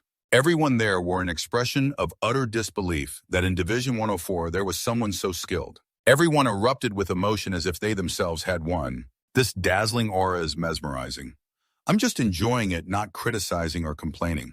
Sun Yoon-seo really doesn't understand if he's a monster or some kind of deity. Finally, it's over. The lieutenant couldn't help but praise Kim Min-jun. After all, he was the best performer in the group. Even Kim Min-jun was confused by his own rapid promotion. He almost announced the wrong rank, even though he was the only one promoted this time. But the battalion commander was still happy after hearing the report as usual. So the celebration continued. Never before had a private first class passed the practical test with such a phenomenal score. So this time consider it the main carrying the team on his back before heading back to the division. The main kindly patted Lee Dongjin on the shoulder because this was the last moment he'd see this decent face of the main. He was ready for a special kind of training for Lee Dongjin. Another surprise was Sun Yun SEO coming here. She had just been promoted to private first class. She also performed well in the monster elimination test. Promotion was natural, but so what? She sat down but still kept looking at me. She wanted to apologize for the index test. I saw him press his face against the window and send a message with a series of exaggerated expressions. If you provoke me one more time, you'll be done for. Before Sun Earl could react, the car started moving. Man, is this guy crazy? Or what? On the car, the good brothers started asking about him and Sun Earl. They were all excited for the drama, but the main character just blandly said he was provoked, so he reduced her fighting spirit a bit. The whole group suddenly went silent. No one believed that burning look in her eyes was just provocation. Then everyone turned to criticize him for not being gentle with the hot girl of the 104th Division. Faced with many accusations, he just grimly said, "She's not his ideal type." Of course, after that, no one let him off and criticized him even harsher. Someone who couldn't take it anymore pointed at him and asked who his ideal type was. Without hesitation, he spat out the name Locke, making everyone freeze and literally spray glue. Wait, who's that? The #1 beauty of the Legendary League? Who else would it be? All right then, this case is hopeless. Back at the dorm, Kim Min-jun's whole room enjoyed the captain's treat of fried chicken, eating until full. This was the first time they'd seen such a reward here. It showed the mood was extremely good, so the hero of this trip had to eat a lot to deserve it. So fast he already had 3 stripes. Red Hair felt the future rank of sergeant was not far off. Just then, Lee Jung-ho returned with a crate of beer and ordered Squad 2 to gather in the lounge immediately. The team busy eating was full of question marks when called like this. Lee Jung-ho brought a promotion reward personally sent by the squad leader, but he kicked the unrelated ones out, so everyone hurriedly moved from their spots. Red Hair was very dissatisfied with Lee Jung-ho's attitude. Late at night, the bright moon above, yet someone was sneaking around, and that person was none other than Men. Seeing no one around, he dared to use dark energy to call the ghost girl out to check in. After checking in came the mission to exploit her labor. This is the nature of capitalism, using surplus value to get rich. Told her to secretly move from now on if she sees anyone with a high-rank stick close to them. This is a stalker, no longer a mere proxy doll. But as long as it works, that's fine. Her mission is to follow and gather intel on any abnormal phenomena, then report back to the main, especially in cases suspected to involve ghost energy. After hearing this, the little black ghost immediately held out her hand. The main understood and gave it to her right away. After eating, she happily went off to do her mission. But running off, so excited like that, just thinking about it makes you nervous as hell. If the kid gets caught now, it'd be chaos. She hadn't been caught yet, but it seemed like she was discovered. The one who appeared right behind her was Lee Jung-ho. Men made up an excuse that he was out for some fresh air because he drank quite a bit. In reality, dark mages don't even know what drunkenness is. They don't even smell alcohol, let alone get drunk. Lee Jung-ho congratulated him on the promotion and especially reminded him to keep up the good work. Then reminded him not to be late coming in, at least before the guys in the room were all passed out. Damn lucky, gotta be more careful next time. If this happens a few more times, his weak heart might just give out. That person is indeed a serious soldier, but in the end, he's not hateful at all. The next day, the division leaders were reviewing reports to continue planning to closely monitor Kim Min-jun. Hearing 64 seconds to kill a monster, the commander received a phone call full of praise from his superior and was thrilled. Not even a month in, he had already been promoted to corporal. The progress was nothing short of miraculous. Maybe it wasn't as simple as they thought, but rumors spread very quickly. If that happens, the other side will also pay attention to him. The Special Operations Brigade's battalion commander was thinking Kim Min-jun could reach that level. Many monsters had appeared here before, and Men was a new generation of monsters. Meanwhile, the main character was surrounded by monsters with only a blunt stick in hand, like taking a test. But he didn't show any hesitation. Instead, he smiled with an unusual, satisfied grin. Back to the moment the main character returned to his room and finished showering. By then, everyone was exhausted. The only two still awake were the main character and Lee Sung-ho. Lee Sung-ho's toned body was so impressive, even the main character was mesmerized. Lee Sung-ho asked if he had ever been to the gym. Now he could use it freely since he was a corporal. Then he remembered the unit's combat simulator was better and recommended the main character try it. Hearing that he couldn't hold back and had to rush to the simulator right away, Kim Min-jun excitedly opened the door and went in. He chose Brain as the monster type. As for the number, he kept pressing without knowing when to stop. Only when the machine warned that 30 was the maximum allowed did he stop. Planning to go big, and then this happens. Such a buzzkill. Next, he chose the weapon. After that, it was time to play. The battle began. The surroundings displayed a desert terrain. Monsters big and small swarmed in. Men was like a tiger released back into the wild. Feeling the impact was pretty satisfying, he started rampaging. If any monster escaped Men's stick, it was only because they were dreaming. Kim Min-jun was thrilled by the lifelike sensation. Before long, the last monster was smashed, and he felt a bit regretful because only 30 monsters ended too quickly and didn't feel satisfying enough.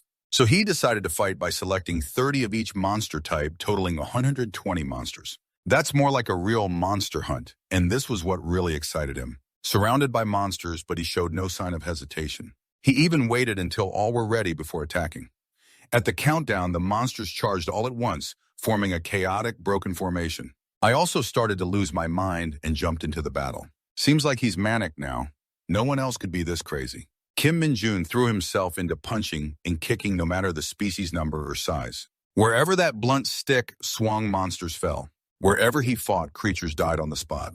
Yet with just a few basic moves, he finished off 120 monsters of various levels. Breathing and laughing crazily, turns out he knew he was crazy too. He admired that this was the second most fun thing just behind playing League of Legends. And he even activated a newly downloaded weapon technique skill. This is what divine intervention looks like. Although he didn't expect to get this skill, it was like a gift from the heavens. Not using it would be insane. What a perfect day. Definitely coming here to play every day. Just as he left the room, he ran into Private Lee Dongjin. Seeing Kim Min-jun's game report, Lee Dongjin was shaking. The two fell into silence. Later, Lee Dongjin stammered, "Is all this really done by Sergeant Kim Min-jun alone?" "Yes, that's right. 120 monsters, quite insane, right?" Not knowing how to explain, suddenly he came up with an idea. Kim Min-jun's face turned serious as he told Lee Dongjin to meet him for a moment. Lee Dongjin thought he meant something about the gym, but no. Who would do that? Men forced a crooked smile and said it was training for him. Then, without allowing any objections, they directly pushed Lee Dongjin into the simulation room. Lee Dongjin desperately begged, but it was already too late. After the two of them went in, the third person who saw the statistics board was Kim Gang-sik. He was so shocked that he sprayed stiffening spray on himself. The next day, snow covered the entire 104th Division. Kim Gang-sik returned with a gloomy, frozen expression. Kim Gang-sik asked those in the room where Kim Min-jun was, then received information that everyone had gone to the warehouse to prepare equipment and clear snow. Meanwhile, Maine said he would stay in the training room to work on his physical fitness until work began. After speaking, he suddenly turned pale, realizing he had unconsciously used honorifics when talking about Kim Min-jun. But surprisingly, Kim Gang-sik didn't get angry. He even asked Jin Cheon to pass on the message to Kim Min-jun that the squad leader was looking for him, hastily using this excuse to make a quick escape before Kim Gang-sik could change his mind. Inside, everyone was betting on how long it would take for Kim Min-jun to become a squad leader. They asked Kim Gang-sik if he wanted to join them. He looked at the record sheet and then listened to teammates arguing that it was impossible to become squad leader within 6 months. Gang-sik quietly wrote something and threw it onto the bed. Everyone was shocked when they saw the number he wrote was only 1 month. The long-haired guy felt this pinehead was crazier than himself. In the gym, Men was working hard lifting weights to build muscle. He'd been lifting weights for days, but hadn't gained any muscle at all. Although his strength stats increased and combat effectiveness improved, it didn't satisfy him much. Just as he was getting discouraged, the status window showed that his combat strength had reached level 5. Maine was so happy his face turned red. Cheon-ho had also come by to tell him the squad leader was here to see him. In Maine's eyes now, there was only skill. He happily put his clothes back on and thanked Cheon-ho. After a while, Min was at the administration office. The person on duty warmly welcomed him and handed him a file. It was from the company commander, a certificate of merit that looked quite casual, but all achievements were clearly recorded. If this kind of achievement and many certificates like this were recognized, could I get some preferential promotion? The administrative soldier had never seen anyone so crazy before. He just couldn't bring himself to harshly say this wouldn't be easy when he saw Men's excited face. Men was determined not to give up. He proposed a price 10 certificates of merit for 1 promotion. The administrative soldier laughed and said this was a certificate of merit, not a discount coupon. A few days later, the squad had a mission to attack the dungeon as previously announced. The dungeon they were attacking today was the nest of rat monsters. Before the sentence was finished, the soldiers were already scared out of their wits. Kim Min-jun, Jong An-yeon, and Lee Dongjin were on the front team. They also had Lieutenant Kim Cheon-min and squad leader Lee Seong-ho. This sewer dungeon was the home of the rat monsters. Although not classified as a high-risk dungeon, on average over 200 rat monsters appeared. The cramped space of the cave limited the use of guns. This dungeon was truly a tough challenge. At this time, Kim Cheon-min was discussing the terrain with Lee Seong-ho. Besides the squad's movement direction, this space had only one entrance. The strategy was to lure the rats to this spot. Due to the stench in the dungeon, soldiers had to wear gas masks, specially made for the hunter corps. The situation made it difficult for hunters to perform at 100% of their abilities. The specialized bait for rat monsters was ripe bananas. The soldiers turned pale. If the rats only ate that, the smell wouldn't be so bad. While the lieutenant was directing soldiers to place bait, he suddenly saw scattered human bones on the ground. Before he could even be horrified, someone announced the rats were approaching. Most were coming in through the front entrance. The privates moved into the rear guardroom position with the squad leader. Everyone was called to take their positions. Whoever caught more would get treated to beef pho. Once everyone agreed to join, the rats rushed in. Soldiers were ordered to hold their positions. Kim Min-ju looked at the rat as if seeing a certificate of merit hanging there. Extremely excited, everyone was slashing at rats like playing Fruit Ninja. Nothing was difficult at all. Everyone was quite skilled. Still using his blunt stick, one swing took down 3 rats at once. He also paid attention to the 2 behind him who were serious opponents. Those 2 were taking down the front-line rats as they charged out. None other than Sergeant Kim Min-ji and Lieutenant Kim Cheon-min. A huge area, but only those 2 were defending it.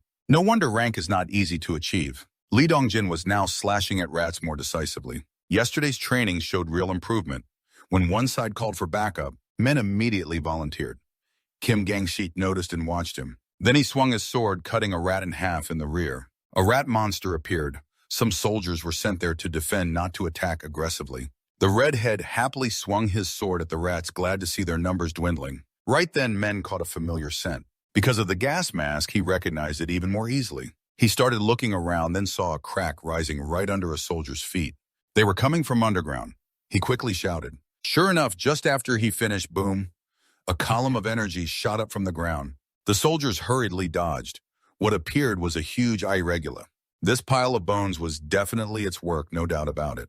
Gangsik was so scared when it came close to his mouth that he couldn't move. He trembled, knowing he was in danger but unable to react. Someone behind shouted to snap him out of it and get away from there. Unfortunately, the rat swung its long claws. Just as he thought it was the end slap, the rat was cut down by someone rushing in with a sword. Lee Dong-jin grabbed his shoulder, telling him he should have moved away.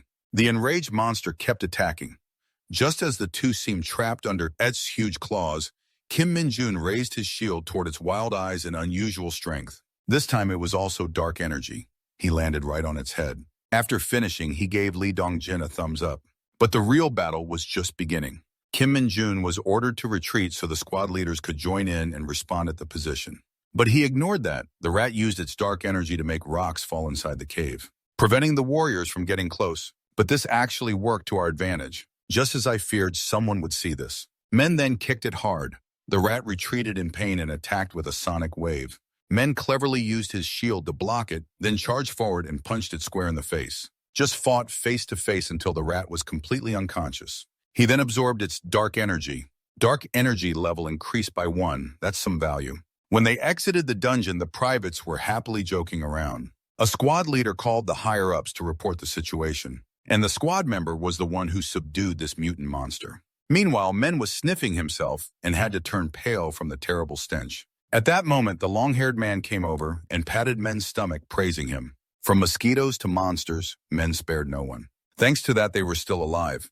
Kim Min-jun apologized for rushing ahead on his own, but the long-haired man said it was an urgent situation. If they hadn't acted quickly, Gang-shik and Dong-jin would have been the first casualties. The commander interrupted their conversation this time. Right after finishing the phone call, he asked if Kim Min-jun was really not injured. After getting confirmation from him, he sighed and said he would come see me when he returned to the unit. The lieutenant left. Meanwhile, the scarred sergeant was also reporting the situation. The injured team members. Afterwards, Choi immediately approached and patted his comrade on the shoulder. Because of the sudden incident, this dungeon raid will stop here. After checking their gear, they prepared to head back. Kim Min-jun went back to the administrative office. There was nothing to do except report the process of how he took down the monsters. Men started to be clueless, not knowing what to write here anymore. Surely he wouldn't say he took the girl down with a shield like swatting of flies. Who would believe that the sergeant then placed a bottle of medicine in front of him? He said that although his view was blocked at the time, he could vaguely see that Kim Min-jun seemed to have defeated the monster with his fists. Kim Min-jun smiled awkwardly and excused himself, saying this situation forced him to act without thinking. He then asked what his actual stats were. Hearing Maine read out a bunch of 6s, he had a mental breakdown. Even a lieutenant like him only had stats in the 40s. He slumped back into his chair, feeling miserable. A guy like you could probably get into the Hunter Officer Academy. I feel sorry for you. Oh well. It's tough to get into that school even right after high school. The lieutenant told him that if the goal is to be a leader, then going to university is something to consider. But hearing him list out all kinds of textbooks made men start to freak out. It's a pain everyone has to deal with. Men laughed and said he doesn't like studying to rank up. Just having achievements is enough. But if he changes his mind, he's willing to help. Then he said he'd finish the report before he left. The lieutenant solemnly expressed his thanks. He was shaking in that situation, afraid, and it could have ended badly if not for Kim Min-jun. So this time the whole team was carried on Main's back. For Main, it was just something necessary to quickly get promoted. There was one issue. Lieutenant Kim Gang-shich barged in boldly to request special training with Lee Dong-jin. When asked why, he decisively pointed to Lee Dong-jin because he had improved a lot and he wanted the same. Of course, Kim Min-jun didn't easily agree. He put on a serious face to hint at something. Luckily, this pineapple head thought fast. He immediately bowed, thanked Lee Dong-jin, apologized, and begged sincerely. Although Lee Dong-jin helped him plead with the Kim Min-jun men, was still not satisfied. He gave one basic condition: from now on, if you walk around imitating a pigeon within 24 hours, I'll consider it once. Kim Gang-shich blushed with anger, but twisted his mouth, making pigeon noises that even Lee Dong-jin was stunned and stammered. Meanwhile, men laughed like a witch, saying there's one more person now. Meanwhile, at Islam, a guy was pushing a heavily covered cart looking very mysterious. When asked why, the saint girl gave a wicked smile and said it was a gift for Kim Min-jun for daring to leave without permission. But no matter what she did, she still felt it wasn't enough. That bitch isn't a saint, she's a witch for sure. She kidnaps people but acts like she gave birth to them. Meanwhile, the whole group was being herded to dig earth. The red-haired guy wailed pitifully, digging, then carrying stones. They were slaves of the army. Kim Gang-shich reminded them that this term was only for them to use among themselves. This stone is called iron stone because no one knows if it's iron or stone. So it was used to build the battlefield. While everyone struggled carrying each stone, Kim Min-jun carried two at once on his shoulders. This suddenly made Kim Gang-shich curious if they were weak or the stones were light.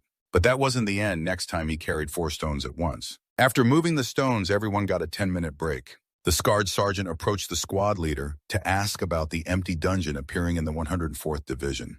Hearing the words empty dungeon, the soldiers all turned pale like banana leaves. They really didn't want to go to the dungeon anymore. The redhead and the brown-haired guy were so desperate they clung to Sergeant Minji's scarred leg, crying. Meanwhile, Kim Min-jun listened with complete confusion about what was going on. An empty dungeon is a place where the inside size is larger than the standard. Although the number and types of monsters inside the dungeon exceed the standard, cases arise where the dungeon does not contain overlapping monsters or high-risk monsters. This is an ideal environment for hunters to gain real combat experience. So before sending soldiers into actual combat, the team conducts division-level training there. Kim Gang-shich told the main character these things, but the main character asked who he had been talking to this whole time. Knowing full well that Mian was just putting on an act, he didn't bother with what was just said. It's not even training. He just needed to see those guys crying to feel annoyed for them. The squad leader reminded them that this division-level training was an opportunity to earn many points. Hearing this, men's spirit flared right back up. Just as he got excited, he saw the little black demon. His face instantly darkened. Why was it there? He quickly stomped his foot to cover the other side. The 2 redhead and brown-haired guys were still crying and whining to Sergeant Minji. When he touched the little demon, he immediately saw its memory related to requesting backup because a monster IA regular appeared at Zangu in a civilian area. 2 of the investigators suddenly went insane. Yet the leader only assigned that dungeon to the regular army to control the area. Meanwhile, hunters were ordered to retreat and prioritize dungeons emerging in the Hongcheon residential area. Men started grinning like a witch and thought about taking a day off. Before the sun reached its peak, Kim Min-jun was already awake. Judging by the dark circles under his eyes, he probably failed at the wake-up early to succeed trend. He glanced at the family photo on the nearby TV stand, a photo he wasn't in. Min-jun's family suddenly remembered his leave request story. That photo was of the squad leader's family of 4. When Min-jun came to ask for leave, the squad leader laughed, not seeing the sun, and said he didn't understand why Min-jun was transporting iron ore several times faster than others at the base construction site. So it was to finish quickly and use the day off. You're really amazing. Well done. Thanks for the compliment. But the squad leader's tone wasn't exactly praise. Still, he cared enough to ask where Min-jun planned to go on his leave. The young man shyly said he was at an internet cafe last time, and planned to visit the restricted zone this time. The squad leader had anticipated this and sighed, waving his hand as he handed over the keys to his parents' apartment. Those two had moved elsewhere for work, so the apartment was empty. The squad leader still stayed there during the leave and kept the apartment clean. Minjun said he was fine, but the squad leader didn't believe it. He pulled out a pre-written address and gave it to Minjun, saying if he wasn't going to stay there, he might as well not take leave. The apartment was in Chuntron City, Gangwon Province, pretty convenient for a leave route. Before leaving the squad, leader told him to keep the keys and enjoy the leave, even if he didn't use the place. After Minjun left, he sat down and sighed. Seeing Minjun's resume on the desk, the squad leader suddenly sprayed glue and decisively turned away. Out of sight, out of mind. Back to Kim Minjun, who suddenly smiled contentedly, looking at someone else's family photo. Then he pulled his hood over his head and left, recalling what the blonde girl said about not approaching within 1 kilometer but controlling the roads to plan the next move. Ahead was a guard squad already set up in formation. If I can't go straight, I'll just jump over their heads. Climbing a few steps on the roof, Minjun got close to the dungeon gate. Looking forward to seeing which kid was here this time. We have to find a way to figure out which monster escaped. Only that cheeky little black ghost kid, damn it better. If it's a dangerous one, just jump out already, damn. Kim Minjun proceeded into the dungeon. Inside was a gloomy forest, as if covered by winter. Many ancient tree trunks, a single leaf, with only bare branches like ghosts and especially dampness that made one exclaim. After walking a bit, Minjun accidentally saw a broken sword blade. Maybe there was a battle here.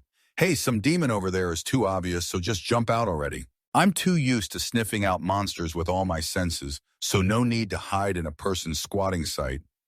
The first thing seen was a torn loincloth between the legs.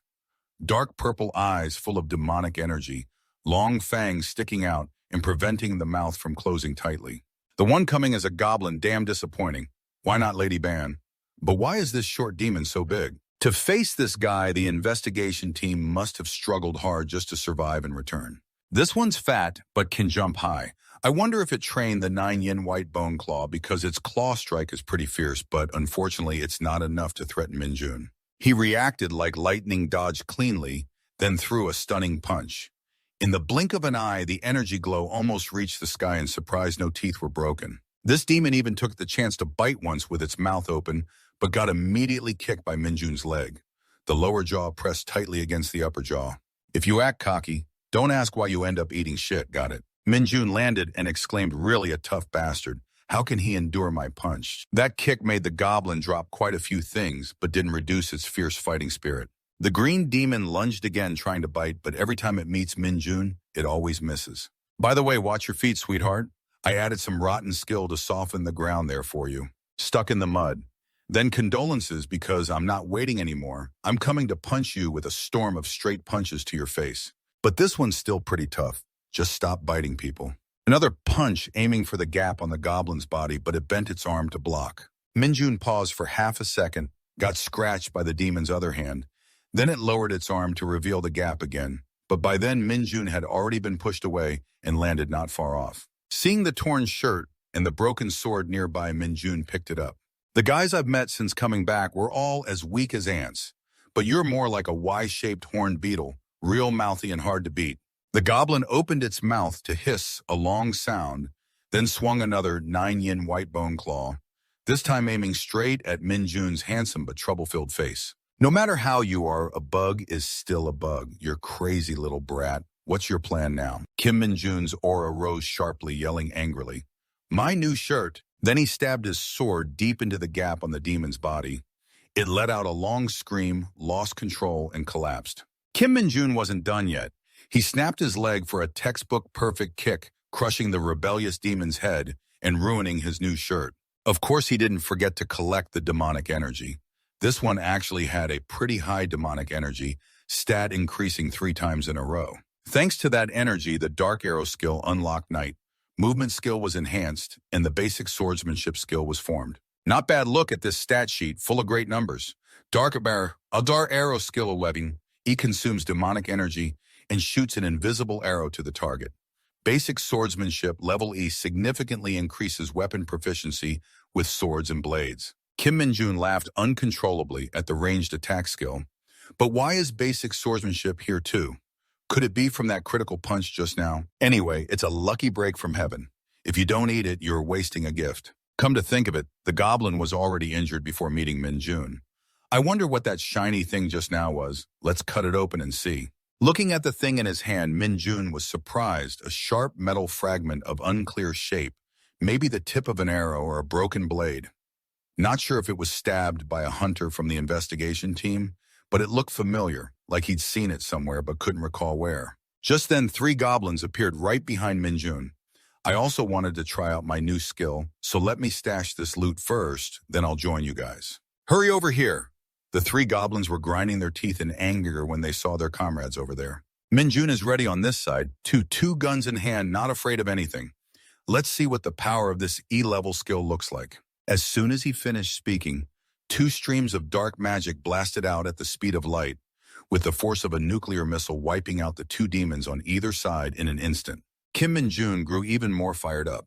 Although his main task was done, he didn't hesitate to casually kill a few more monsters along the way.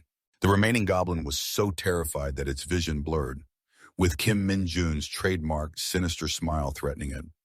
Where are your friends, then what? What comes after that? When Kim Minjun left the dungeon, he felt more satisfied than ever.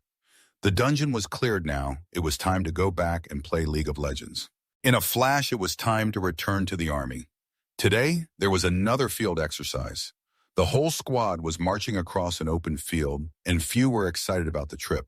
Kim Minjun's face remained unchanged. He had just finished a fulfilling break, gathering plenty of magical energy, learning new skills, and enjoying instant noodles while gaming. And when he returned feeling relieved, the entire squad had the atmosphere of a funeral. All because of the 3 words, empty dungeon. The long-haired guy even hugged him, crying, Kim Minjun, that was an empty dungeon. And we have to undergo mobile hunter training next week. 2 guys with blonde and red hair sitting nearby turned pale as if their souls had left their bodies. This time the squad leader led the group. Each squad started from a random point and moved toward the dungeon's center meeting point, facing monsters rushing out midway in sudden emergencies. No sooner had he finished speaking than monsters appeared. The squad leader ordered everyone to prepare for battle. Target spotted on the hill ahead.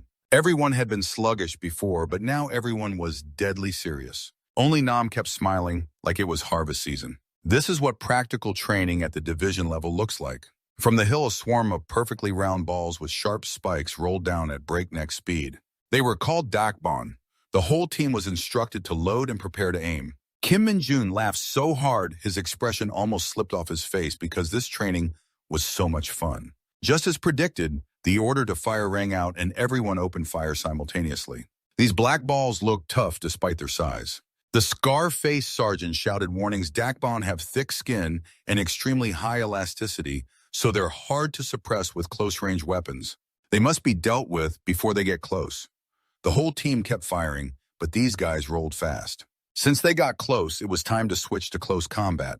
Only 3 left, but they were still vicious. If they latch onto someone and suck their blood, it would be hard to eliminate them on the spot, so be careful to avoid getting hit. They look like balls, but act like leeches. And that means the moment you get bitten is the moment it's over. So if many get injured and drop out, won't the squad's results hit rock bottom? No way that's going to happen. Just then, a black ball charged at the 3 impatient soldiers, sticking out its long tongue. Kim Minjun immediately rushed in front of him, shouting for Commander Lee Seung-ho while delivering a thunderous kick that sent the little monster flying backward, specifically flying straight up into the sky. A kick that made everyone look up in stunned silence. If no one had been there, it would have been pierced by a dark arrow and dead long ago, not flying around like that. Taking advantage of the moment, the other soldiers opened fire to finish it off. Kim Minjun kept kicking the balls so his teammates could shoot them down. If it's a ball, it should expect to get kicked, no need to act like it's sucking blood. So the entire swarm was wiped out without a trace. After the battle, the squad leader gave everyone a 10-minute rest and checked gear to see if anyone was injured. After the inspection, each squad reported. After finishing, the squad leader patted Kim Minjun on the shoulder. The others kept giving him thumbs up. Kim Kwang-sik and Lee Dong-jin exchanged glances, then quickly looked away. The blonde and redheads were at their lowest spirits. As soon as the break started, both immediately checked out mentally. The redhead sighed, "This training is harder than the last one. Just fighting, and they've already taken several breaks." The golden-headed man, his mind foggy and unclear, just said he heard a rumor that this place isn't an empty dungeon. There was a monster boss who used to be here. That big elephant was punched by General Nyodo until it returned to Mother Earth as a training ground. So there's a rumor that it was captured alive and held at this dungeon gathering point. I'm afraid it's going to be destroyed, and the two young men are already in tears. Just then, the scar-faced sergeant came over, slinging an arm around the two troublemakers and pulling them away, saying, "Break's over." Kim Min-jun stood at a distance listening to the story and immediately felt that Lord Dusta of the Hunter Corps was quite something.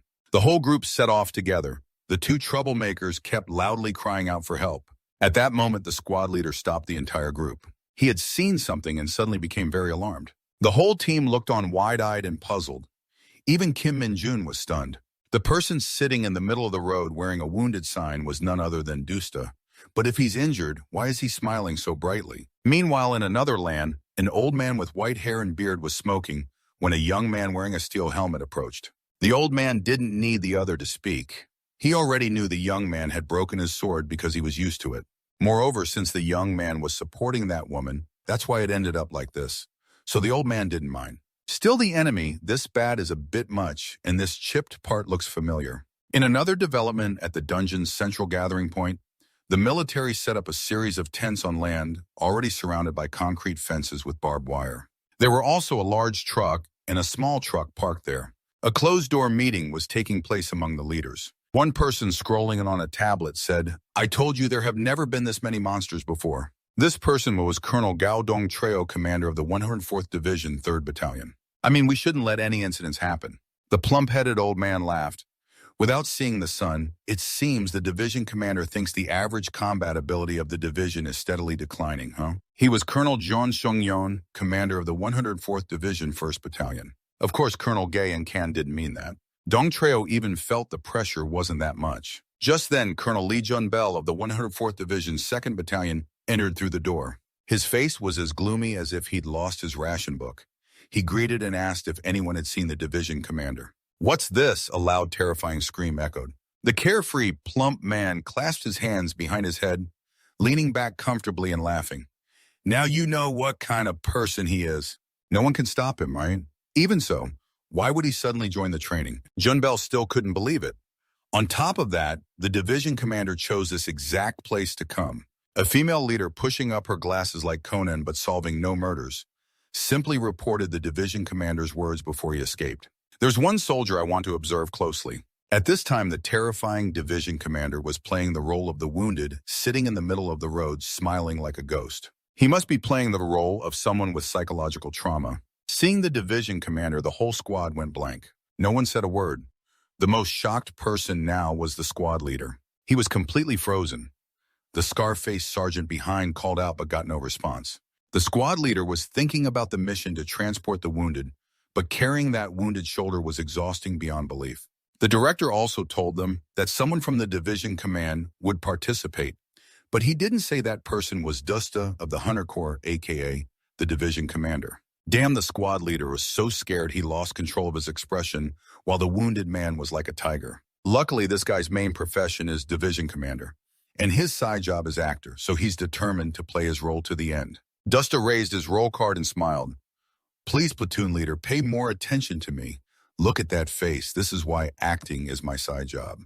"Reporting, Commander, I am Lieutenant Kim Treo-min." "Yes, sir." He was truly scared by the old commander's pleading look, like he was about to be eaten alive almost to the point of peeing blood. Kim Min-jun helped the two young men carry the stretcher to greet the wounded as they looked up at the towering old man. These two young men aren't even sure if they can lift the stretcher. Luckily, this old man plays his role, though he refuses to lose face and won't lie on the stretcher. As for the scar-faced sergeant who knows himself well, but still threatens his juniors, he just brushes it off and walks away, declaring he will definitely not follow the training program, insisting he knows nothing to dodge responsibility, and finally says, "You don't need to worry about me, just keep training." Minji, facing this situation for the first time in his life, feels helpless, even if he cries looking at the commander's extremely meaningful hidden smile. Suddenly, Min-jun also laughs along with that devilish smile. He has realized some kind of truth, making this damn training course increasingly interesting. It's really interesting because humorous situations keep happening. Meanwhile, monsters still appear everywhere. The injured just stand and watch, while Kim Min-jun keeps fighting energetically as usual. The squad was given lots of equipment by the division, and more entertaining activities were added to the training, making it more enjoyable for some people, but not everyone. At this point, everyone was almost breathing through their butts. Leading the exhausted squad was Private First Class Lee Byung-jin from Platoon 2 Company 2. Right ahead of them was now a giant gecko with a twisted neck. Byung-jin gathered all his strength to slash the arrogant gecko once. Just as its face parallel to the sky was about to be slashed, he collapsed from exhaustion onto the ground. At that moment, the gecko suddenly became furious, lunged forward with its long tongue trying to catch the poor soldier, but a sword slash cut across its throat. The one who struck was none other than Kim Min-jun. His basic swordsmanship has leveled up slightly, improving his mastery of sword-type weapons. Unexpectedly, this training also helped improve his skills. Kim Min-jun supported his exhausted friend to stand up. Around them, the whole team was still vigorously slashing at the gecko Byung-jin. The injured man quietly thanked Kim Min-jun, but he didn't respond. Nearby, a soldier was struggling repeatedly, trying to slash the monster in front of him without success. A sword flashed without a visible movement, startling him greatly. Kim Min-jun rode on the monster's head, flying around swinging his sword wildly, cutting everything in sight. Even when landing, he conveniently swung back and decapitated the unlucky gecko. The injured had watched enough spectacular scenes by now. This training exercise is considered the most intense in the history of the Hunter Corps. While resting, a lizard suddenly appeared behind him. This guy is lucky. Just raising his fist was enough to send that unstable creature flying up into the sky, never to return. Then the serious injuries weren't over yet. Here things are organized like this, so let's start resting. Everyone keep up the good work, Kim Chul-min loudly commanded his squad. He did a great job managing rest and breaks. Kim Min-jun was giving a thumbs up to his teammates. He also succeeded in impressing Commander Dusta. Meanwhile, to the north of the city, some girls were fiercely slashing at dark orbs. These orbs really wore them out. One last orb flew toward the blonde girl. Not good, missing the slash would hurt. Sun Yun-seo timed it perfectly, rushing forward to send it straight to hell. The all-female team finally breathed a sigh of relief. The blonde happily praised Sun Yun-seo's skill. Just as she finished speaking, another dark orb zoomed behind her like it had a motor. She hadn't sensed danger yet and kept talking. You caught most of them alone now. You see, it's not right, Missy, no more running. Her helmet flew up into the air. The blonde was pushed down hard onto the ground. A cascade of blue hair floated in the air. Sun Yun-seo once again reacted in time to save her friend. But misfortune quickly shifted to her. This double monster cornered her at the edge of a cliff. Unfortunately, she slipped and fell down immediately. Meanwhile, under the red sunset, Kim Min-jun's team was happily resting. Kim Cheol-min and Kim Min-ji were busy discussing something. The division commander came over and praised all the squad members for making it this far without anyone getting seriously injured. This captain is something else too. Every time he smiles, his face writes out a huge mischievous grin. I wonder if he knows this Kim Cheol-min was a bit confused when he suddenly got praised. Luckily, he's quick-witted and immediately passed the compliment onto his team members. This time, the commander was seriously giving genuine praise. He really does have leadership skills, not just some mediocre guy. But this guy can't stay serious for long. He bursts out laughing easily, teasingly saying, "Please guide me well until the end of training, Dusta." Then he looked at the scar-faced sergeant and said, "Here comes the next victim." Kim Min-ji was immediately grabbed by the division commander and asked why she still hadn't kept calm yet with the whole long road ahead. She had only meant to help those kids a little. Then the two of them just joked around happily like that, not paying attention to the two young men behind who were stunned. The young man with the mohawk wanted to ask the fortune teller guy about the second part of the training exercise. The fortune teller declined to answer, but the mohawk guy kept asking anyway. He pointed to a nearby hole and asked what it was. The fortune teller answered plainly that it was just a hole. Just then, the whole team received the order to continue moving. The mohawk guy was still curious about that hole. The fortune teller was very concerned about his friend's learning. "Don't you know what a tomb hole is? Seems like you must have slept through that part of training. That's a critical question, my friend." But the fortune teller didn't realize that. So he kept explaining, although they haven't revealed much about tombs yet, the most supported theory is that a tomb is a phenomenon where a gate connects this space to another dimension. So basically, it's an infinite link to an endless space. Pretty enlightening, huh? But it's not over inside the tombs. There are specific boundaries marking the end of the spatial link. At this point, the mohawk guy started to zone out. In some cases, that link is suddenly cut off at a certain point, and that's the tomb hole. Luckily, here he started understanding human language again. The Mohawk guy immediately praised the fortune teller's profound knowledge. Since someone here understands, he continued asking what happens if we cross that tomb boundary or jump into the tomb hole. The fortune teller stroked his chin and smiled wisely, spitting out 2 words, "Don't know." He only knew the rumor that doing so would cause the person to pop over to another dimension immediately. Of course, this kind of information made the Mohawk guy lose his cool right away. Just then, the two noticed the troop ahead stopping and becoming chaotic. Kim Chul-min and Kim Min-jun both went forward to see what was happening. Both were shocked at the same time when they saw Sun Ursel lying unconscious on the ground. Although there was no dramatic catching the beauty scene like Canadian romance dramas often have, at least surviving a fall off a cliff was already impressive. Not long after, the one who fell woke up and was even helping with water. Kim Cheol-min used the radio to contact someone, while the division commander wore a face like he just stepped in dog poop. Later, the squad leader returned to report that he had informed Battalion 4, reassuring Sun Yun-seo not to worry and to rest easy. She then asked him to check if her teammates were okay. They were fine and still had the energy to worry about her condition. The whole team had even paused training to prepare for a search operation, but having received Kim Cheol-min's report, Sun Yun-seo felt somewhat relieved. But the real problem now was her. Look at that leg all stiffly bandaged. What can be done now? Kim Min-ji seriously said she couldn't train with that leg, and that for a hunter, self-care is just as important as combat skills. Kim Cheol-min also said he had contacted Battalion 4 so the rescue team would arrive soon. Although he knew she was very disappointed training couldn't be delayed because of this. Sun Yun-seo wanted to say something but didn't know what, so she could only sadly lower her head. Just at that moment, the division commander clasped his hands and came over to inquire about the wounded soldier's condition. Normally arrogant Sun Yun-seo was so scared when facing Do Seo-kyung that her face turned pale and her eyes rolled back. She started to panic, wondering where she was and who she was. She thought this was just a squad training session, so why was he here? Kim Cheol-min immediately reported the situation to the commander regarding the wounded. And Do Seo-kyung also felt regretful about this case since the training program was almost over. "Hey girl, what was the situation like then?" Private Sun Yun-seo reported to the commander.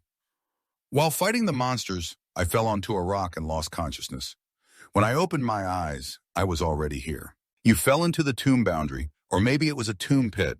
Anyway, I'm very glad they found you quickly." A professional's mind that usually quickly analyzes training situations, but while speaking, the old man suddenly remembered something wrong. His face froze in an unprecedented way. "Wait, your name is Private Sun Yun-seo, right? Damn the daughter of Sun Tae-ho." Although Sun Yun-seo didn't want it to be public at this point, she had to admit it. So a wounded soldier's tag was immediately attached to her neck under the bewildered eyes of many. The old man looked around for someone. The whole battalion was young men, but none of them stood out. Finally, he spotted Kim Min-jun training Lee Jong-jin and immediately called him over loudly. As Kim Min-jun approached, Sun Yun-seo buried her face in her palm, wishing she had a basket to wear to save herself from embarrassment. Her face was as red as a flag. Seeing her dazed state, how could that be such a coincidence? Her face quickly changed from red to black when she heard Do Seo-kyung's order, "Corporal Kim Min-jun, you will carry her from now on." Kim Min-jun thought he misheard, but no, the old man repeated the command firmly.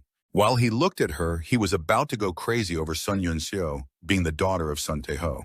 Kim Min-ji wanted to speak up for Kim Min-jun because of his performance points, but it was no use anymore. Kim Min-jun quickly understood and accepted the task in just a few seconds, humbly inviting Sun Yun-seo to get on his back, but she refused. Kim Min-jun made his face as intimidating as possible and said, "You have the choice to quit training, but in return you will immediately lose all your conduct points. What are you going to do?" This demon not only knew the monster's weak points, but also hit the itchy spot of those obsessed with achievements like Sun Yun-seo. After 2 seconds of inner struggle, she finally agreed to climb onto Kim Min-jun's back. Turning around, he smiled wickedly. Some began to worry whether he could carry the daughter of a prominent family, but not too much since the guy once carried 4 ironstones at once, so he wasn't a lightweight. Kim Chul-min told him to follow behind him and the squad leader and to report immediately if he got tired. Kim Min-jun fired up and eager for points immediately said no problem, then turned back to smile at the beauty, making her even more embarrassed. Meanwhile, he happily chased his dream of scoring all the points, showing no sign of fatigue. Kim Min-ji approached to remind Do Seo-kyung about differential treatment. He had no other choice either. No one forbids this, and helping the wounded is also part of the training program. The rest is something you don't know. Sun Tae-ho is no simple man. Sitting on the warhorse, Kim Min-jun and Sun Yoon-seo could clearly see the hesitant expressions of the other soldiers, as well as the awkwardness from Do Seo-kyung and Kim Min-ji, making her feel increasingly pressured, her face nearly melting from sweat. If there's any problem, tell me immediately. I'll go by myself. Actually, she could go by herself now. No problem, she was lighter than a rock anyway. Originally, Sun Yoon-seo wanted to fake it, but why does this young man always awkwardly respond whenever she says something? Sun Yoon-seo was still surprised and asked back, "What rock?" Of course not addictive drugs, but a boulder, and someone like her probably weighs about 50 kilograms. The more he said, the more embarrassing it got. Sun Yoon-seo quickly cut the guy off to avoid making the situation even more embarrassing. She said no more talking, but before 3 seconds of silence passed, she promised to repay him later. Kim Min-jun had been waiting for that line. He laughed obnoxiously and said he was looking forward to it too. In his mind, it would be best if she repaid him with lots of points, whether she weighed less than a rock or about 50 kilograms.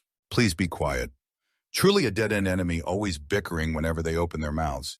But their mistake was arguing right in front of these two melon-eating lords. Do Seo-kyung and Kim Min-ji exchanged meaningful looks, then looked at the young couple with eyes even more affectionate than lovers. It quickly became pitch dark. The squad still had to march while exhausted. The only hope was that no monsters would suddenly appear. Otherwise, this already hellish hideout would become even more terrifying, thanks also to the efforts of some wounded person. The squad had increased the intensity of their training from normal to hellish, causing many soldiers to scream in terror. About 2 kilometers left, no letting your guard down. Stay focused until the very last minute. Relay the message down below. Squad leader Chio Min telling those nearby is probably the best news during this entire march. Everyone smiled satisfied because they were finally almost there. Even lower ranks like Private Lee X Jun or Sergeant Lee Kite couldn't hide their joy, but it was still too soon to celebrate. Just 1 second after the smile appeared, Kite shouted loudly, reporting to the platoon leader that there were monsters in the sky. That red-headed guy's mouth was really unlucky. Breathing out each word like a curse, he ordered the whole team to prepare weapons to deal with the monsters ahead. A flock of flying monsters was approaching. This team was just as unlucky as those black balls, but at least these had eyes to see the path. The formidable part was that this blackbird team appeared too suddenly and at the worst possible moment. This made Xiaomi quite worried and confused. Old Du watched the circling birds with a commanding expression.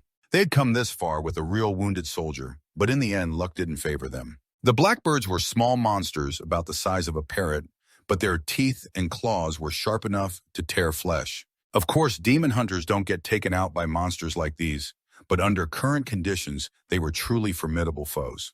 This team clung on like hungry leeches even when you ignored them. They were an upgraded version of first-class leeches called Darkbone. Besides, I can't see anything because it's too dark. That's the main reason you're standing aside, right? Because it's dark, dealing with the blackbirds is 100 times harder. Do Seo-kyung couldn't see anything, and neither could the soldiers. The scar-faced sergeant also sighed. This was truly a big problem. Although he couldn't help, the wounded division commander mocked Kim Min-ji, who spat out a weak retort that could lead to a visible defeat for the entire troop. And the darkness along with the tired soldiers would not be an excuse for that failure. But Kim Min-ji clearly saw the situation ahead, even though everyone was a demon hunter. Even if all were healthy, it probably wouldn't change the outcome. More precisely, the formation being a split up could be a weakness that weakened everyone. Right now, they could only trust the platoon leader and wait for his orders. Kim Chio-min was also scratched. He was panicking, but there was still someone here with the ability to carry the team miraculously. Looking at his accumulating points at risk of vanishing, he couldn't bear it. Kim Min-jun was so angry his ears were steaming, grinding his teeth and swearing. Then Kim Min-jun carried Sun Yoon-seo silently and dashed off. Sun Yoon-seo on his back couldn't react to this sudden speed and could only scream. In less than half a second, Kim Min-jun dashed like a wild horse to Kim Chio-min and begged him for a chance. The platoon leader didn't understand what demon possessed this guy to ask for a chance while responsible for transporting the wounded. At this moment, Min-jun only had 4 words in his eyes' destructive factor. He said everyone had reached their limits and couldn't hold on any longer, but he could handle everything. So what's your plan? The two began exchanging secrets. After hearing it, the platoon leader reacted strongly, seemingly lacking much faith. Sun Yoon-seo on his back also sympathized with him. Kim Cheo-min froze for 5 seconds, then finally chose to give Kim Min-jun this chance. If it doesn't work, then good luck. If it does, it's only this one time. Truly a captain generous enough with his team members that Sun Yoon-seo suspected he was recklessly desperate, suspecting she was on the same side as 2 reckless madmen. At this moment, the blackbird suddenly surged into the air all at once. Kim Cheo-min immediately ordered to take the wounded there, but was stopped by Kim Min-jun because there was no time for that. The opportunity was right at this moment. Captain Yen Jiang made a final decision and ordered everyone to move behind Kim Min-jun while preparing firepower. This order even stunned Lao Du, wondering if these guys planned to hunt birds with rifles. Sitting still and holding tightly onto Kim Min-jun, who was already aiming the gun, he said to the person on his back that he couldn't leave the wounded behind. He intended to carry the person while hunting the monsters, not even releasing at a single accumulation point. Sun Yoon-seo didn't know what this bastard was planning, but still closed her eyes and gripped Kim Min-jun's body with all her limbs. The demonic flame burning in Kim Min-jun's eyes made hunting as a dark mage in the shadows as easy as a rookie's hunting exercise. Watching the aggressive blackbirds flying at him, Kim Min-jun smiled smugly. The gun was already aimed and loaded. These guys might as well count themselves dead, especially since there was also the dark arrow sealing skill here. If it can be hidden in a long-range gun, missing the shot is out of the question. This blackbird aggressively charged forward, not knowing what it was facing. It was a bullet. This bullet shot straight at its face, sending it back to oblivion. Sun Yoon-seo's eyes widened in surprise. She couldn't understand how a shot could hit in such conditions. Not knowing the chance to dodge a dark energy bullet was as rare as winning the lottery. Moreover, the dark energy was well concealed in this darkness. So here I am, free to shoot away. Watching this perfect shooting display, everyone was speechless, with their mouths wide open. They could only silently marvel at how awesome this guy was. Besides, Kim Min-jun had gone a bit overboard. Of course he didn't know that. He was just happily bringing back the good news that everyone was eliminated. The troops continued marching. Wobbly legs, dazed faces. When they finally saw the barbed wire fence, everyone could finally smile. The corps inside was ready to welcome them. Kim Cheo-min led the way inside amid prolonged applause. The exhausted soldiers dragged their feet through the last steps of the grueling journey. No one could maintain a normal state anymore. Everyone was tired, breathing heavily through clenched teeth. Even Kim Min-ji couldn't hold back her breath. The blonde commander loudly announced the 2nd Battalion, 2nd Company, 2nd Platoon. Hearing this, the whole team felt uplifted. The happiest was probably Kim Min-jun. He had successfully protected his score. Now the medical team would check the wounded who had been brought in first. Kim Cheo-min happily told the team, "Everyone's worked hard. Thank you for enduring to the end without leaving anyone behind." His expression clearly showed how excited he was. The team members finally got to rest, really smiling brightly and giving him a thumbs up in return. "Good job, Sergeant Scarface." Seeing this, Kim Min-ji immediately praised her team. In the end, they never showed any signs of fatigue. Now everyone would move to the temporary barracks to rest. "Move quickly, teleport, brothers. The team's all gone." Cheo-min still saw Kim Min-jun carrying someone on his back, calmly staring at the medical officers with a hostile glare that made people wonder what he was glaring at. The squad leader called him and exclaimed, "You're the hardest worker, always leading the way, not afraid of danger." Min-jun replied, "Thanks, squad leader. Actually, I'm not afraid to do things like this. Losing points is what I'm afraid of. You can put me down now." Sun Yoon-seo finally dared to speak. The medical staff is about to turn to stone. At this point, she was finally placed on the stretcher. Seo apologized for troubling Cheo-min's squad and also thanked them for their help. Kim Cheo-min was a master diplomat, the king of networking, always with his signature smile and a few polite phrases. His mouth said, "Everyone completing the safety training together is already a good thing. She doesn't have to worry about anything." Ha ha ha ha. Just then a savage laugh rang out. The owner of that smile was none other than Mr. Du. "Well done." He didn't forget to add a compliment afterwards. Then came a vile smile. Finally, the whole squad had completed the safety training. As he spoke, he lunged forward to grab Kim Min-jun's neck, but Min-jun dodged just in time. From the moment he laughed, Min-jun had already seen and judged him. But missing the grab 1-0 means he would let Min-jun go. Kim Min-jun looked at him, arms extended toward himself in panic again. Not only was he panicked, but the onlookers were too. Actually, they were just speechless with the commander. Watching Do So-kyung playing chase with Kim Min-jun without laughing takes serious control over one's expression. Just as old Du caught Min Jun, a bell from the barracks cut through the atmosphere. Old Du's face turned serious as he turned around, making Kim Min Jun extremely shocked. The newcomer was Colonel Yu Ji-hee, company commander of Battalion 4 Division 104. Just seeing her made old Du break out in a cold sweat. A steel woman. Seeing their expressions, Kim Min Jun for the first time enjoyed some gossip. Colonel Yu ignored old Du. She went straight to Sun Un-seo to ask about her injuries. Un-seo reported that she only injured her left ankle. Colonel Yu also felt Un-seo was lucky to fall into a pit, but only have such minor injuries. But she didn't forget to order the medical team to take her for an immediate checkup. After that, she turned to the old man looking pale over there and asked, "Commander, how do you find the training?" Smiling charmingly, she continued, "May I ask a few questions?" Smiling like that is never a good sign. Otherwise, old Du wouldn't be sweating bullets while causing chaos in the squad. Colonel Yu kept that expression and affirmed, "I must ask." Now what happened next was a different story. Early morning in the dining hall, Kim Min Jun happily took a full plate of rice and meat, happily feeding the whole group. There was no one else in the dining hall besides him. The chef brought over a tray of hot fried chicken, inviting Kim Min Jun to eat. Of course he didn't refuse. He even shamelessly wanted to eat it all by himself. The chef smiled kindly and agreed because everyone else was still asleep and no one would share with him. Kim Min Jun took the fried chicken tray and said, "The chef works hard to cook this, so I'll try hard to finish it." Realizing Kim Min Jun was from Company 2, Platoon 2, the chef exclaimed, "Platoon 2 is the strongest division." He said he overheard the officers praising while eating and chatting. The company commander highly praised Kim Min Jun for his active performance. He even heard about Min Jun single-handedly handling the falling parachutist that appeared at night. He wanted to confirm that story again. Was confirmation really needed? The head chef continued exclaiming and rambling. He also said that in this mobility training, 70% of the division failed. Meanwhile, Kim Min Jun kept trembling. His face flushed red, eyes shut tight and grimacing. He was savoring the wonderful flavor of the chicken. Meanwhile, on the other side, leaders who just finished eating were leisurely looking out the window, admiring the quiet scene of the company. Someone next to them said, "According to orders, this morning is free time, so it's not surprising that soldiers are sleeping in. But anyway, everyone should still have breakfast." The company commander acknowledged that this training was tough for all, which impressed the division commander greatly. Captain Kim Chi-gu, company commander of Company 1, excitedly asked about the rumor that the division commander personally came to watch the training of Company 2, Platoon 2. He also marveled, "He really isn't authoritative but still cool."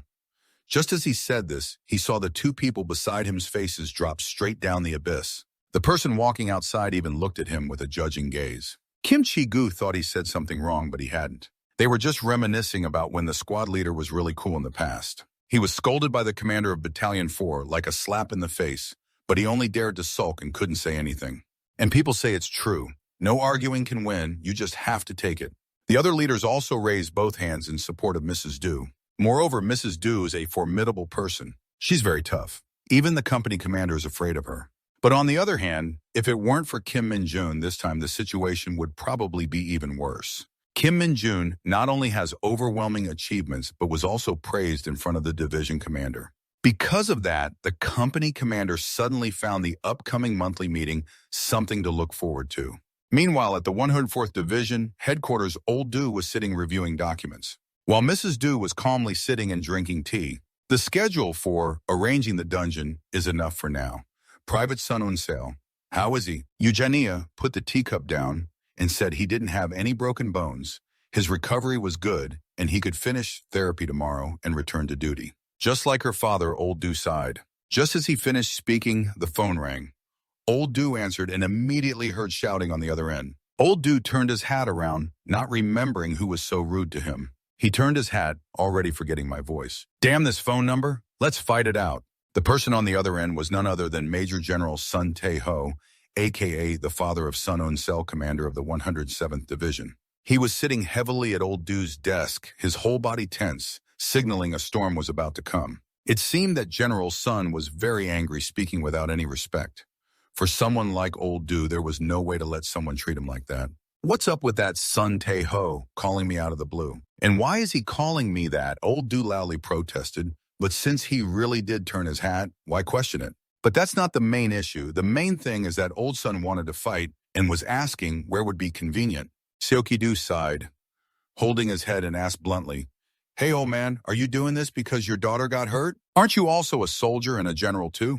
Hearing old Do say this, Mrs. Do was startled, thinking what kind of troublemaker this guy was. Old Son didn't deny it, but said he needed someone to train with because of that. Stop wasting words, give me the location. Seoki Do's blood was rushing to his head now, and he loudly scolded Sun Tae-ho like a child. He also apologized for Son Un-seo being injured, but training is like that unpredictable. Sun Tae-ho sneered on the phone. What would a lonely guy like you know? Full damage, full critical hits, damn it. As expected, old Do got so mad his face turned red, cursing, Damn it, where are you? Hey, you broke the phone. Damn it.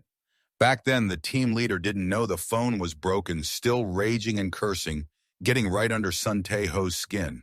Seo Kyung-do immediately got angry. His expression vanished out of control. His face as red as a fighting cock, shouting, I'm not married because I don't want to be got it. Seeing her silly old man lose it, Yoo Ji-hee quickly came over to remind him that the Major General had already hung up. Since Seo Kyung was still furious, how could he let the instigator get away so easily? He turned to ask Mrs. Do if she had Sun Tae-ho's number and immediately called him. Mrs. Do hesitated a bit, then said, Calm down, Commander. I think Major General's son has every right to be angry. Seo Ki-do saw his sister-in-law supporting Sun Tae-ho and got even more irritated. Old Do even thought Yoo Ji-hee had informed Major General's son about Sun Er-sel's injury. This old man was so angry he was crazy. Luckily, Yoo Ji-hee didn't take it personally. She gently explained that since the patient had to be evacuated elsewhere, the hospital naturally had to report to the guardian. Moreover, the information he got was that his daughter was injured during training, but wasn't immediately taken away because she received special treatment to help complete the training easily. Everyone at the scene said so. So, although Mrs. Do felt they didn't need to apologize, an explanation was necessary. Furthermore, she knew very well old Do wanted to show Sun Tae-ho the strength of the 2nd Platoon's 2nd Company's 2nd Battalion. Mrs. Do's understanding made this hot-tempered old man even more agitated than anyone. Seo Kyung-do, who witnessed the evacuation process of the 2nd Battalion's wounded, sensed a misunderstanding and decided to go explain everything. But now his phone is smashed, so I can only use Yu-Gi-Oh's. Mrs. Do was at a loss for words too. Although she didn't like it much, she still let him use it. The only way was to use speakerphone for the conversation. Seo Kyung had no choice but to compromise and agree to sit down and negotiate. The phone connected, and even though Sun Tae-ho wasn't there, he still knew the two were together. Yoo Ji-hee took the initiative to speak first feeding lines to old Do. Seo Kyung, encouraged by a quarter of the information, thought he could cooperate obediently with Mrs. Do, spoke very properly, and even took the blame, though reluctantly. His unexpectedly positive attitude surprised Mrs. Do as well. After clearly expressing all his feelings, old Do solemnly apologized to old Son. Everyone thought things would settle peacefully, but no Major General's son dropped a cold comment, What exactly are you talking about? This time even Mrs. Do was speechless at how absurd it was. Actually, old Son wasn't concerned about his daughter's injury. What he was concerned about was something else. What's the name of the kid who carried my daughter? Mrs. Do looked at old Do's expression and knew this time it was hopeless. How dare you let someone not even on the rescue team carry my daughter? If it were me, I wouldn't dare. Anyway, you have to compensate me. What's the name of that kid? You better clear it up fast. Eugenia quickly grabbed the phone to hang up, trembling so much the dial tone startled her. But the real worry still lay ahead, the division commander. This time Seo Kyung couldn't hear Yoo Ji-hee's call for help anymore. He was frantically lost in his thoughts, gripping the sofa armrest, veins bulging and shaking like a leaf. She was about to leave right then. Old Do gave an urgent order, his face red with anger and a disgustingly natural smile. Old Do ordered Captain Do to cancel all her plans and come with him immediately. Yoo Ji-hee turned purple with anger upon hearing this. These two old men are both dumb and hot-tempered. Meanwhile, Kim Min-jun was walking and singing joyfully like he'd never been happier. Passing by the water cooler, he didn't notice the black ghost he raised standing there posing like a supermodel, though it was all black. But Min-jun quickly turned back. The black ghost happily waved its stubby hand at him, but he didn't look happy, anxiously looking around. Then he grabbed its head, stuffed it into his pants pocket, and rushed to safety. Carefully looking around again, Min-jun finally dared to let it out and asked what was wrong. I told you to be careful not to get noticed. Yet you're still standing there fidgeting. Blamed by Min-jun, the black ghost made a series of self-defense gestures. Although I'm very cute, you're annoying. Kim Min-jun's words made the little one sad. Hey, it even cried. Kim Min-jun reluctantly gave the black ghost some manna to eat. The black ghost immediately brightened up. I knew this kid would cheer up quickly. Gone if you've got news, spill it fast. The black ghost raised its index finger. Kim Min-jun immediately raised his index finger too. He saw a devastated scene as if attacked by monsters. And it was a surprise attack. The location was Wachian. Wachian again? By the way, have you been there? Noticed anything? The black ghost immediately puffed up proudly. Yes, the practitioner skill is level D. It was upgraded, so it should be more useful, right? Kim Min-jun knew this kid was just fishing for food. If he asked, just give it. What excuse should I use to sneak out this time? Even after getting back to the dorm, he still hadn't thought of a reason. Saying it's a holiday now would be overdoing it. Plus, it'd waste fixed days off because of an unexpected situation. If only I suddenly got a bonus on a day off, that'd be great. Just as he opened this door, he saw a colleague cheering happily. Kim Min-jun was still confused when Kim Cho-min congratulated him. You've been chosen as the best soldier of the division in this real combat training program. Also, the officers said you'll get a reward this time. Honestly, I don't know if the reward is military or just a discount coupon. If you want to take it, then take it. Anyway, thanks to you, the whole company received a reward, a relaxing vacation. Is there really such a thing as a wish come true in this world? Can I use the rewards starting tomorrow? The squad leader saw this guy rushing and immediately asked what was going on. Kim Min-jun smiled brightly and said there was nothing wrong, he just wanted to use the rewards starting tomorrow. His father responded as if indifferent. But because he was outstanding, the squad leader still agreed to consider the request. And so on a clear day with blue skies and white clouds, Kim Min-jun set foot in Wachian. What the hell is this? A whole team of women doing cleanup work. Is it already done? Why are there so many hunters here, damn it? You damn black ghost, spit out your mana right now. Hunter Kim Min-jun is furious who called, none other than you, the thorny troublemaker Sun Yun-seo. Not long ago, Sun Yun-seo's female team was sent here to clean because their performance dropped in the last maneuver training, which made Captain Du very angry. So stop complaining, pink-haired girl, save your energy, and work faster. But this cleanup work was really exhausting, making the pink-haired girl complain helplessly. Why do the monsters come rushing out of the gate right after training ends? The black-haired girl comforted her, saying she should feel lucky it wasn't the attack team instead. Even so, it couldn't stop the girl from losing her temper. The black-haired girl looked over and saw the recently recovered wounded Sun Yun-seo working hard washing the road. She immediately asked if she was fully recovered and not overexerting herself. Sun Yun-seo confirmed she was fine. The black-haired girl sighed, impressed by her good recovery, but still told Yun-seo to take it easy just in case. Sun Yun-seo was very happy to be cared for by her colleague like that. Just then, Kim Min-jun arrived and caused a commotion at the scene. The girls kept gossiping about which company the new guy belonged to. Seeing this, Yun-seo sobbed softly, calling out Kim Min-jun's name. Hearing that he wasn't moved, instead he looked like he'd seen a ghost. He was also very shocked and wondered why she was here. Amidst the chatter, Sun Yun-seo stepped forward and asked why he was here when aid was only for their company. Kim Min-jun reluctantly said he was on leave. His reluctant answer annoyed Sun Yun-seo. She pressed him, asking if he was lying. Who goes on leave wearing a uniform and comes to the battlefield? Could he be deserting? You're talking too much, son. But Kim Min-jun didn't want to say more. He immediately pulled out a confirmation paper, forcing Sun Yun-seo to hurriedly backtrack. Damn, why doesn't she trust others like this? But even after showing proof, Kim Min-jun wasn't let off. He was questioned why he came here while on leave. Didn't he know this area was controlled? Damn, why is she so annoying? He couldn't say he came here to eat mana. Kim Min-jun had to make up a story that he had some business here. He said it was an emergency and thought he might be able to help. At that moment, the dungeon gate suddenly appeared and opened, surprisingly. Kim Min-jun smiled brightly. He thought this leave was probably ruined. But Kim Min-jun's happiness didn't mean others were happy. The pink-haired girl saw the gate and was so scared she almost cried. Not because she feared monsters, but because she feared cleaning up the aftermath. Again, the black-haired girl reacted quickly, shouting to alert the squad leader. She reminded everyone to quickly head to the squad leader's area. Everyone quickly followed.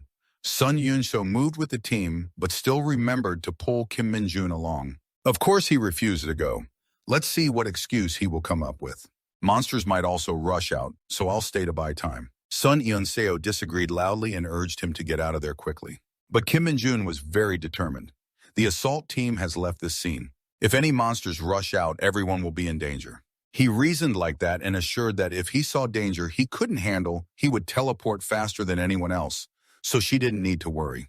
Whatever gear you have, just throw it here for me to borrow a bit. Son Eun-seo thought it made sense but still didn't fully agree. Kim Min-jun reminded her again about her not fully healed leg, urging her to get out of the way quickly so he could block it more easily. Son Eun-seo bit her lip, couldn't hold back, pulled out a short knife and handed it to Kim Min-jun, telling him to run away immediately if he was in danger. Then she turned her back and left, not forgetting to promise she would return with the squad as soon as possible. No need to be so enthusiastic, sis, the two of them are already gone. Kim Min-jun finally felt at ease to show his true skills, because among these monsters, some didn't want to leave their habitat. So any dungeon gate that has these types won't have incidents like what happened here at Watchyor. But life has good and bad monsters too. Some are tame, some hyperactive, especially those that move in packs. So the first candidate to appear was this red boar. It didn't come alone, but led a whole herd. As soon as they arrived, they were aggressively roaring and causing trouble. Hey, damn it, I haven't even spoken yet and you're already crowing. Then it's settled, we're leaving early. These guys eat a lot of spiritual energy, so their strength is really full. Both sides charged at each other at rocket speed. Kim Min-jun seriously shot several dark arrows, but they did nothing to the boars. That wasn't enough to pierce their thick, tough skin like a chopping board. Meat-type players don't like tough skin much. The three lead boars even tried to charge and ram Kim Min-jun's spine, but it wasn't that easy. Before they could get close, he had already jumped high into the air and then dove down, slashing continuously. Their thick skin began to show scratches. These guys, besides the skin, have no Gucci or any flashy stuff at all. But gotta admit, their skin really is thick. If we peeled the skin off, I wonder what's inside. The stinky skill got activated. The open wound plus this move caused the boars to bleed from their mouths. Still, the lead boar showed stubborn spirit, no tears before the coffin yet. Thought it was going to charge at me, but no. They charged into each other, so no need to waste time killing them one by one. Just stand aside and absorb the spiritual energy. After sucking it all up, this knife will get sharpened a bit. Thanks to the boars, the spiritual energy stat increased by 3. The Nightwalker skill and basic swordsmanship were also enhanced. Kim Min-jun looked at the door and hoped there were still a few more inside that would be perfect. Damn it, Hunter, Kim Min-jun. Can you just not show up anymore? Why the hell come so fast? Who asked? Just arrived, and a blonde girl rushed straight at him, hugging and checking if he had any injuries. This girl was Lieutenant John, squad leader of Squad 4, Platoon 4, Company 4 of the 104th Division. Kim Min-jun reported he was intact, but she kept checking him up and down with her eyes while interrogating him nonstop with her mouth. Kim Min-jun reluctantly said he stayed to hold back the monsters so the soldiers could leave. In his heart, he kept cursing this annoying commando team. After checking Yoon started asking why he was there, Kim Min-jun calmly responded. Only after a while did she let him go and ordered to clean up the monsters and then retreat together. The assault and investigation teams were about to arrive here to take control. As soon as she left, a bunch of other girls swarmed him with 100,000 questions. Why Kim Min-jun was not happy about this scene. He just wanted God to quickly disperse these noisy girls for him. Unfortunately, God doesn't handle these trivial matters very quickly. Kim Cheol-min's administration office had received a call reporting about Kim Min-jun. Whoever is this guy's boss has a hard time. Out of 10 reports, a week 9 are about this kid stealing the spotlight. When Kim Cheol-min heard the news, he was shocked, couldn't believe it, and asked again if it was really Kim Min-jun from Squad 2, Company 2. I saw the report that the kid was on leave, but went all the way to Gangwon's watch-in. On top of that, he was handling the red pigs alone. Now he's helping the locals. Squad leader Yoon also encountered this kind of case for the first time, but that's exactly how it is. The gate has already been controlled. The remaining task is just to disinfect the nearby damaged houses. Private Kim Min-jun is volunteering to help in cases like this. It's my first time facing this too, poor sister. The battalion girls can't stop showing admiration for that guy, especially pink hair. Black hair just wonders how he can handle a herd of red pigs with only one knife. If those things stab you, it's like getting hit by a truck. Honestly, Kim Min-jun didn't want things to become this troublesome. Even though annoyed, he had to keep his image. Suddenly, Son Yoon-seo called him, making Kim Min-jun so startled he almost lost his composure. He almost sprayed disinfectant right in her face. A woman's face is sacred. Brother, could you be a bit more careful? Every breath you take just annoys people more. But what guy cares about a girl's mood? He even told her to stand to the side so she wouldn't get in the way. Can you talk with me for a moment? So on a calm, breezy night, the two had a chance to chat before getting to the main topic. Son Yoon-seo had to flip her hair like a female lead in an idol drama before asking about the day he finished his promotion exam. Were you standing by the window cursing me or not? Kim Min-jun looked dumbfounded, thinking, what the heck is this girl talking about? Who has time to argue with a girl? I wasn't cursing her. I told her if she caused trouble again, she'd fail. Then she snorted, so you were bad-mouthing me after all. Although hurt, Sun Yoon-seo sighed and let it go, bowing to apologize for starting the trouble. Kim Min-jun didn't care about such petty things. He found them too troublesome. From the start, there was nothing to apologize for. Just let it slide. If you're done talking, I'll take my leave. Just as he was about to leave, Sun Yoon-seo hadn't finished talking. Do you know who was the only person ever to pass the promotion exam with a perfect score? Wait, are you talking about yourself? But didn't someone like that exist before you? And until you took the exam, there was only that one person. Now there are two. That person is Sun's father, aka the division commander. My father is the only one who rose through the ranks from soldier. Later, I wanted to be like him, so I enlisted as a soldier, Sun In-seo said proudly. Kim Min-jun finally felt interested, knowing her father was a senior who had already achieved that goal. But wait, the gate appeared, and the Hunter Corps was formed when he was 7 years old. So the division commander was reborn as a private after awakening his abilities to fulfill the dream of all veterans. Yoon-seo said her father was very frail since childhood, due to poor eyesight and other reasons, and was exempt from military service.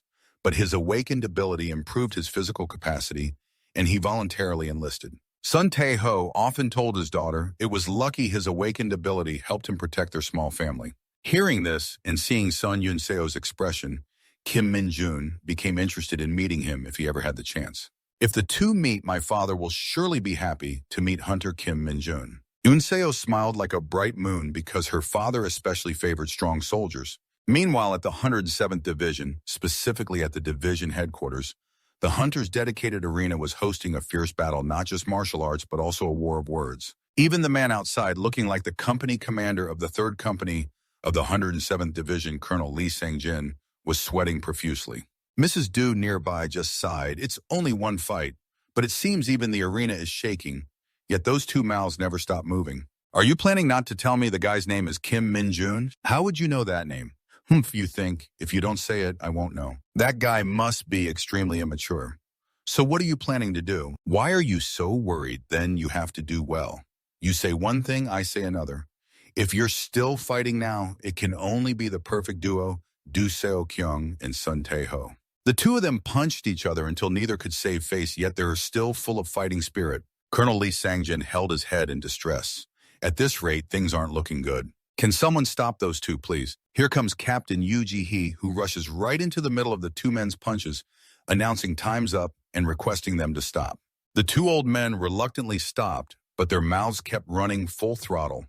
In just 5 minutes, they've already wrecked the arena's fighting floor. It's insane. No fight, no friendship. After fighting, these two still hate each other as usual, sitting apart silently watching the bright moon.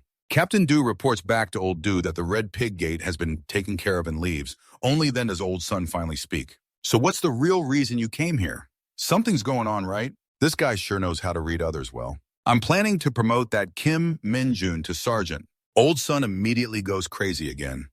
He can't believe this old man came here just to brag about backing the guy who laid hands on his precious daughter. Damn this narrow-minded old man. He should be thanking him for helping his daughter. 2 minutes later, Sun remembers Kim Min-jun hasn't been a corporal for long. Even a private first class was a special case. He doesn't understand what his friend is thinking. Right now, I'm planning to try promoting him to officer rank. But already there's a lot of attention, especially from someone named Gu Hak-ton. He definitely won't sit still if Kim Min-jun gets recognized by old Du to that extent. Gu's team will surely get jealous. That's why old Du came here to warn old Sun first so later he'd side with him. But old Sun doesn't want to just follow old Du's word and act recklessly. He wants to meet face to face before making a decision. You're not meeting for some other reason, right? Sun refused to answer that. Meanwhile, in Wacheon District, Kim Min-jun met someone with long white hair who smiled contentedly and said he had found it. Not long before that, Kim Min-jun saw off the female squad getting on the bus to go back. They were still thanking him, profusely reluctant to part from this handsome guy, especially the girl with pink and black hair. Seeing that she quickly stopped her friend from overdoing it, the Sun Yoon-seo evaluator even gave him a glance. Kim Min-jun turned his back and sighed. Finally, those ladies left. The world is peaceful again. Who would have thought, just as he opened his eyes, the little black ghost was standing there, looking very pitiful. Kim Min-jun was stunned, not understanding what was wrong. The little ghost shyly held out his hand, asking for food. He still held a grudge against him for causing trouble right after arriving, talking about not knowing how to wipe that kid out. Hearing that, the little ghost jumped up wildly, signaling something was up. It had detected a being carrying strong demonic energy appearing not at the prison gate. Kim Min-jun guessed it had now reached C rank, so its sensing ability had increased. This was its specialty, not assassination. So where is that place, learning from last time's costly mistake? This time, the little ghost had to escort the Buddha to the Western Paradise before getting food. Upon arrival, a gate, both pink and black, but outside the friends area, slowly opened, and the creature that appeared was the most astonishing thing. Kim Min-jun was furious. Such a handsome young man, could he be a rival from Iska? But the man looked at Kim Min-jun tenderly, like a lover in a dream. Just 1 second later, the man started crying and running toward him. Oh, my old friend, Kim Min-jun almost ate the kid. He shouted at the crazy guy, saying he was too harsh, and scared him so badly he fell face down and now won't wake up. Now it's time to treat him. After who knows how long, the young man woke up with a runny nose still hanging there. Kim Min-jun got mad and scolded. I told you to forget me, so why did you show up here? No answer, only tearless crying. Their story began in Iska, when the white-haired man was exhausted and being chased by a demonic lion beast. He was ready for his final journey to the afterlife, but fortunately, life still had mercy. The lion with a cow-like tail was hit straight in the face by a burst of demonic energy from somewhere and immediately retreated. The one who took it down was none other than Kim Min-jun. At that time, he kept asking non-stop questions like, why are you here? Have all your comrades died, or what? As someone suffering from trauma like white hair, he couldn't respond quickly, so Kim Min-jun thought he was mute. But just as he was about to conclude, Whitehair asked if he was Mino. Knowing he really was Mino, Whitehair instantly welled up with tears trembling as he cried out in amazement that he had found the hope of the dark demon Mage here. Kim Min-jun just mocked him instead. What kind of mage is he if he's as weak as a snail? After asking thoroughly, he then mocked him for having no hope. He said if he wasn't strong enough, he shouldn't be going into this dungeon looking for trouble. This young man was so pitiful, he didn't even have a name. Kim Min-jun enthusiastically gave him a name full of meaning, Lee Bong-gu. Even now, Kim Min-jun was still asking him the same question he asked when they first met. Are you still awake, brother? How can you teleport space like that? Bong-gu was shaken to his core, saying that he had left them a message and then walked away. The cult was on the verge of collapse. How could they leave him behind? Kim Min-jun angrily shouted that he had promised he'd return, so why did he come all the way here? So crazy, he threw the guy off the platform. Bong-gu fell to the ground, crying pitifully like a discarded concubine. At least he should have brought along Mino's right-hand man. Right-hand man? This guy's completely crazy. Kim Min-jun grimaced, gave Bong-gu the inherited magic power, and asked why he was begging him like that. Bong-gu immediately recovered wildly from the magic energy and expressed his gratitude. Cut the formalities. Just tell me how you got here. Everything is a miracle created by my faith in Mino. My desire is to support and be by Lord Mino's side. This guy came here just to beg for a beating, right? What nonsense is he talking about? Your ability to teleport space. Be honest. Did the Holy Maiden send you here? He seriously said followers like him only obey Mino. Kim Min-jun was furious, grinding his teeth in anger. He confessed straight away. Only then did Bong-gu say that after he left, he had been following the Holy Maiden because of a rumor that a large number of monsters were transferred into the cathedral and none ever came out. They disappeared without a trace. Bong-gu had witnessed all the Holy Maiden's crazy deeds. She used a magic formation to send monsters to Earth. He guessed that behind this was where Kim Min-jun was. He had just arrived here and heard the story. Kim Min-jun was truly enraged. If that was really the case, Kim Min-jun pulled out the metal shard he had gotten from the goblin last time and asked Bong-gu if he recognized it. Judging by the pattern, it seemed to be a fragment of the sword from the cathedral's guard. Do you remember the sword the captain of the guards used? How could I forget those bastards? So what happened to the ship gate? This guy came here. Even the owner doesn't know, so there's not much more to investigate. Kim Min-jun momentarily forgot this guy's brain wasn't fully developed and looked again at the sword fragment in his hand. What exactly are the people in Iska planning? 224 days before Kim Min-jun returned to Earth based on his time in Iska. At that time, the Holy Maiden was standing on a mountain peak, gazing at the country and humming. Kim Min-jun was very annoyed because Someone who always sneaks off and disappears like her dared to stand there and talk about occasionally catching the breeze with him. But whatever, no point arguing. Just spit it out why you called me here. Holy Maiden, I heard many of your comrades were seriously injured in the Facus dungeon. Something about Sister Lumi being my favorite character or something like that. Kim Min-jun immediately denied it, saying there's none of that nonsense here. They're just idiots who dug their own graves and got bitten by dogs. They've all been treated, so no need for her to worry. After a few words about dogs, Kim Min-jun asked if the monsters in Iska and the monsters appearing on Earth were related. Of course not, since those gates and monsters started appearing in Iska hundreds of years ago. If there's any connection between these two places, it can only be that they both suffered a similar disaster. But she can also understand your suspicion is normal because the monsters seen on Earth also appeared in Iska. More importantly, you came here through a space gate. However, traveling between dimensions isn't that simple. It took a lot of time and preparation for her to summon you here. Now, if you want to return, it will also require careful preparation and the right timing. Kim Min-jun temporarily accepted this excuse and decided not to ask any more questions until everything was over. At that moment, he didn't know the priestess was silently smiling behind him. Back to the present, Kim Min-jun and his comrades still hadn't left Wachion's Inchi Mountain. He was racking his brain over the priestess's and Bongu's words. Speaking of the priestess, he never believed her from the start. Kim Min-jun knew very well that even time travel in the dungeon wasn't easy for the priestess, but it wasn't impossible. Still, why did it have to be right now? Why use so much holy power to send monsters here one by one? Or did she use sacred relics to that extent just for someone like him? That seemed a bit over the top. While lost in thought, Bongu suddenly knelt down begging to serve him until death from Iska to Earth. That fanatic. Not a single quiet moment at his place, and now he can't even send him back to where he came from.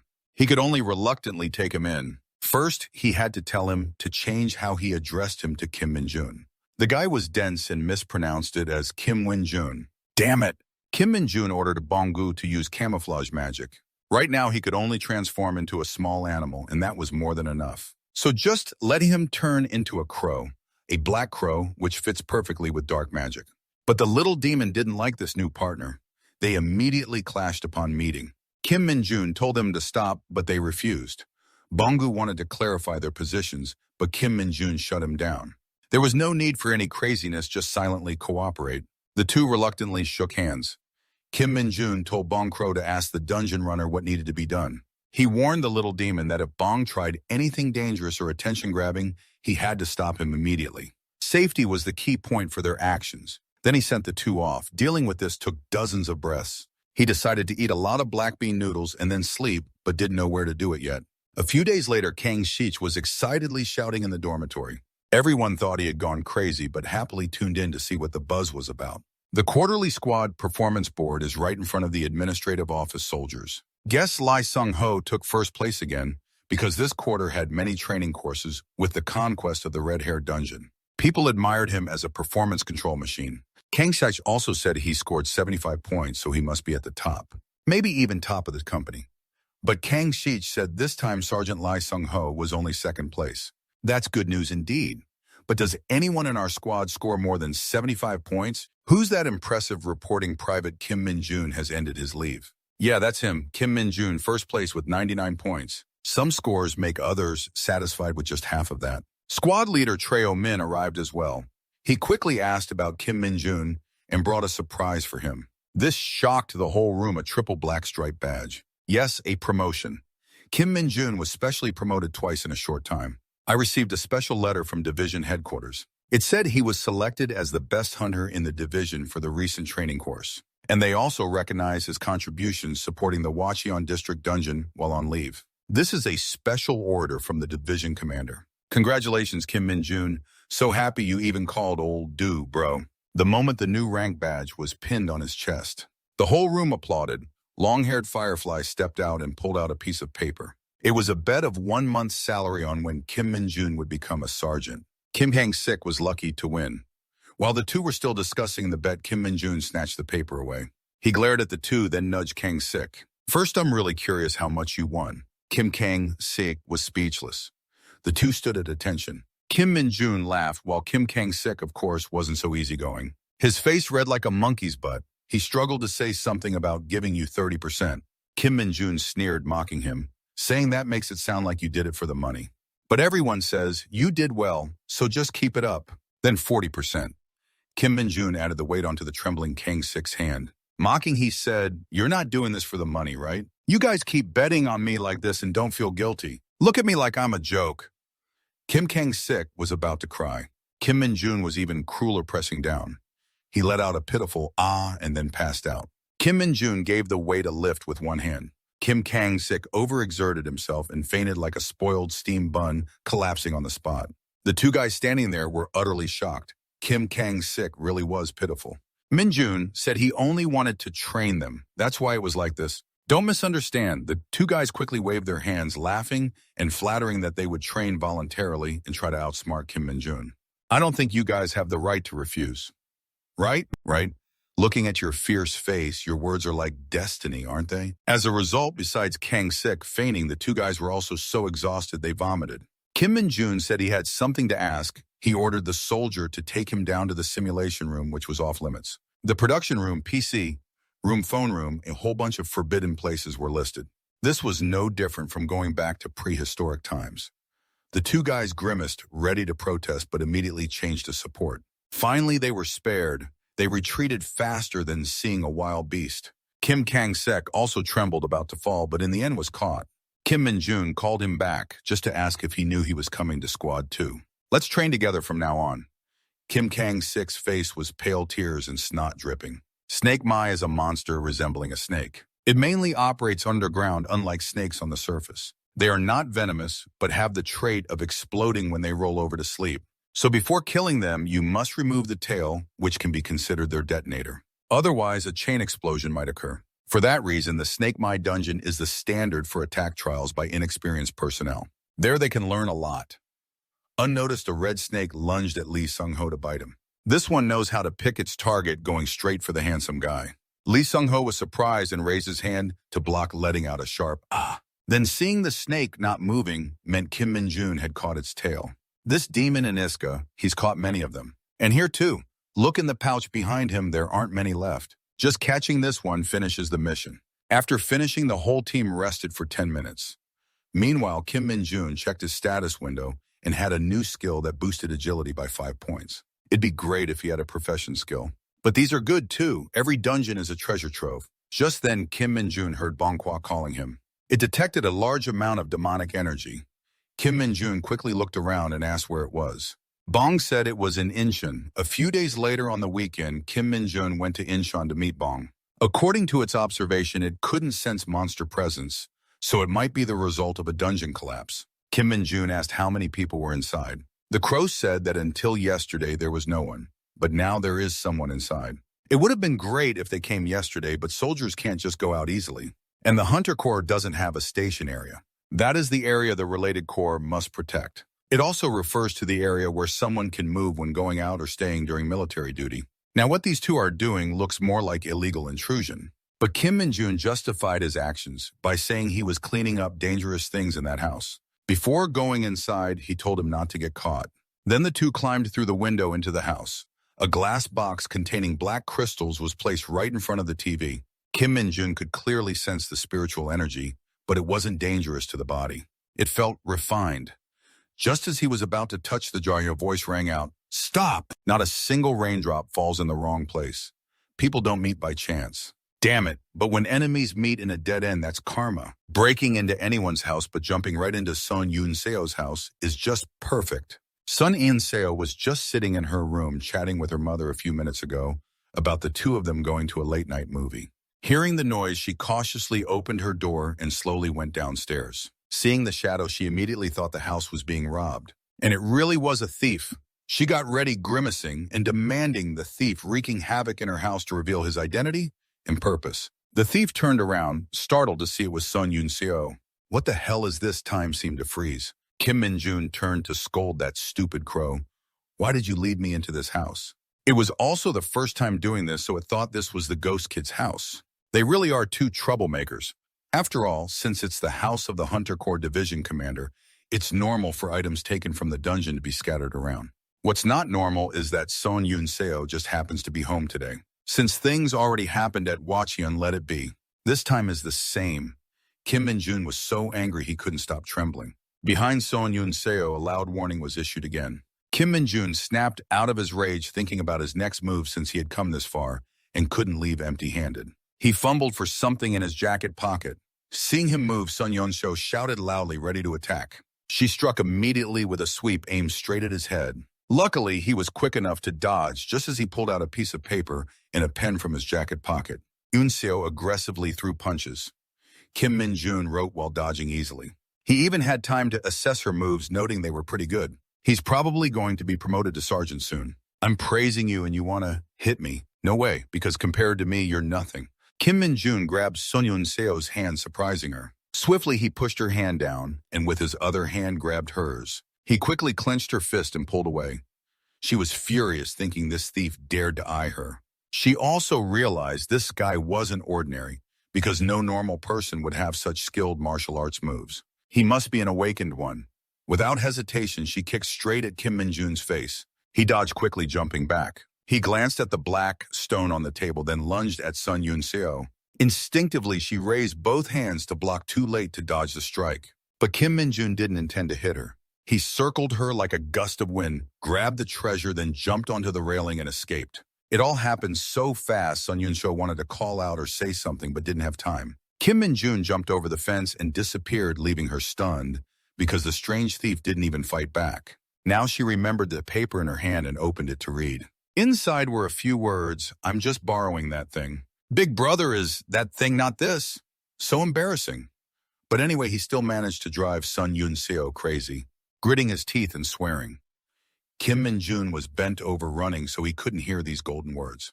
Only when he reached a place where no one passed by did Kim Min-jun feel safe enough to pull out the treasure he had just stolen to study it. This black stone is small but contains much more demonic energy than normal monsters. A level 2 hunter can keep it at home. So this thing doesn't affect humans too much, but that's just his speculation. Could this be a crystallized monster crystal? While he was busy thinking, the two assistants below caused a commotion, drawing attention. What do you want to say? Both of them immediately knelt down, apologizing on behalf of the Black Crow family for not knowing what a crystallized crystal was or why it contained so much demonic energy. After all, they had never seen such a thing in Iska. Actually, crystallized crystals are a type of mineral sometimes found inside monsters. The size of the mineral varies depending on the monster's age and danger level. They usually contain mana, and the amount of mana corresponds to the size of the crystal.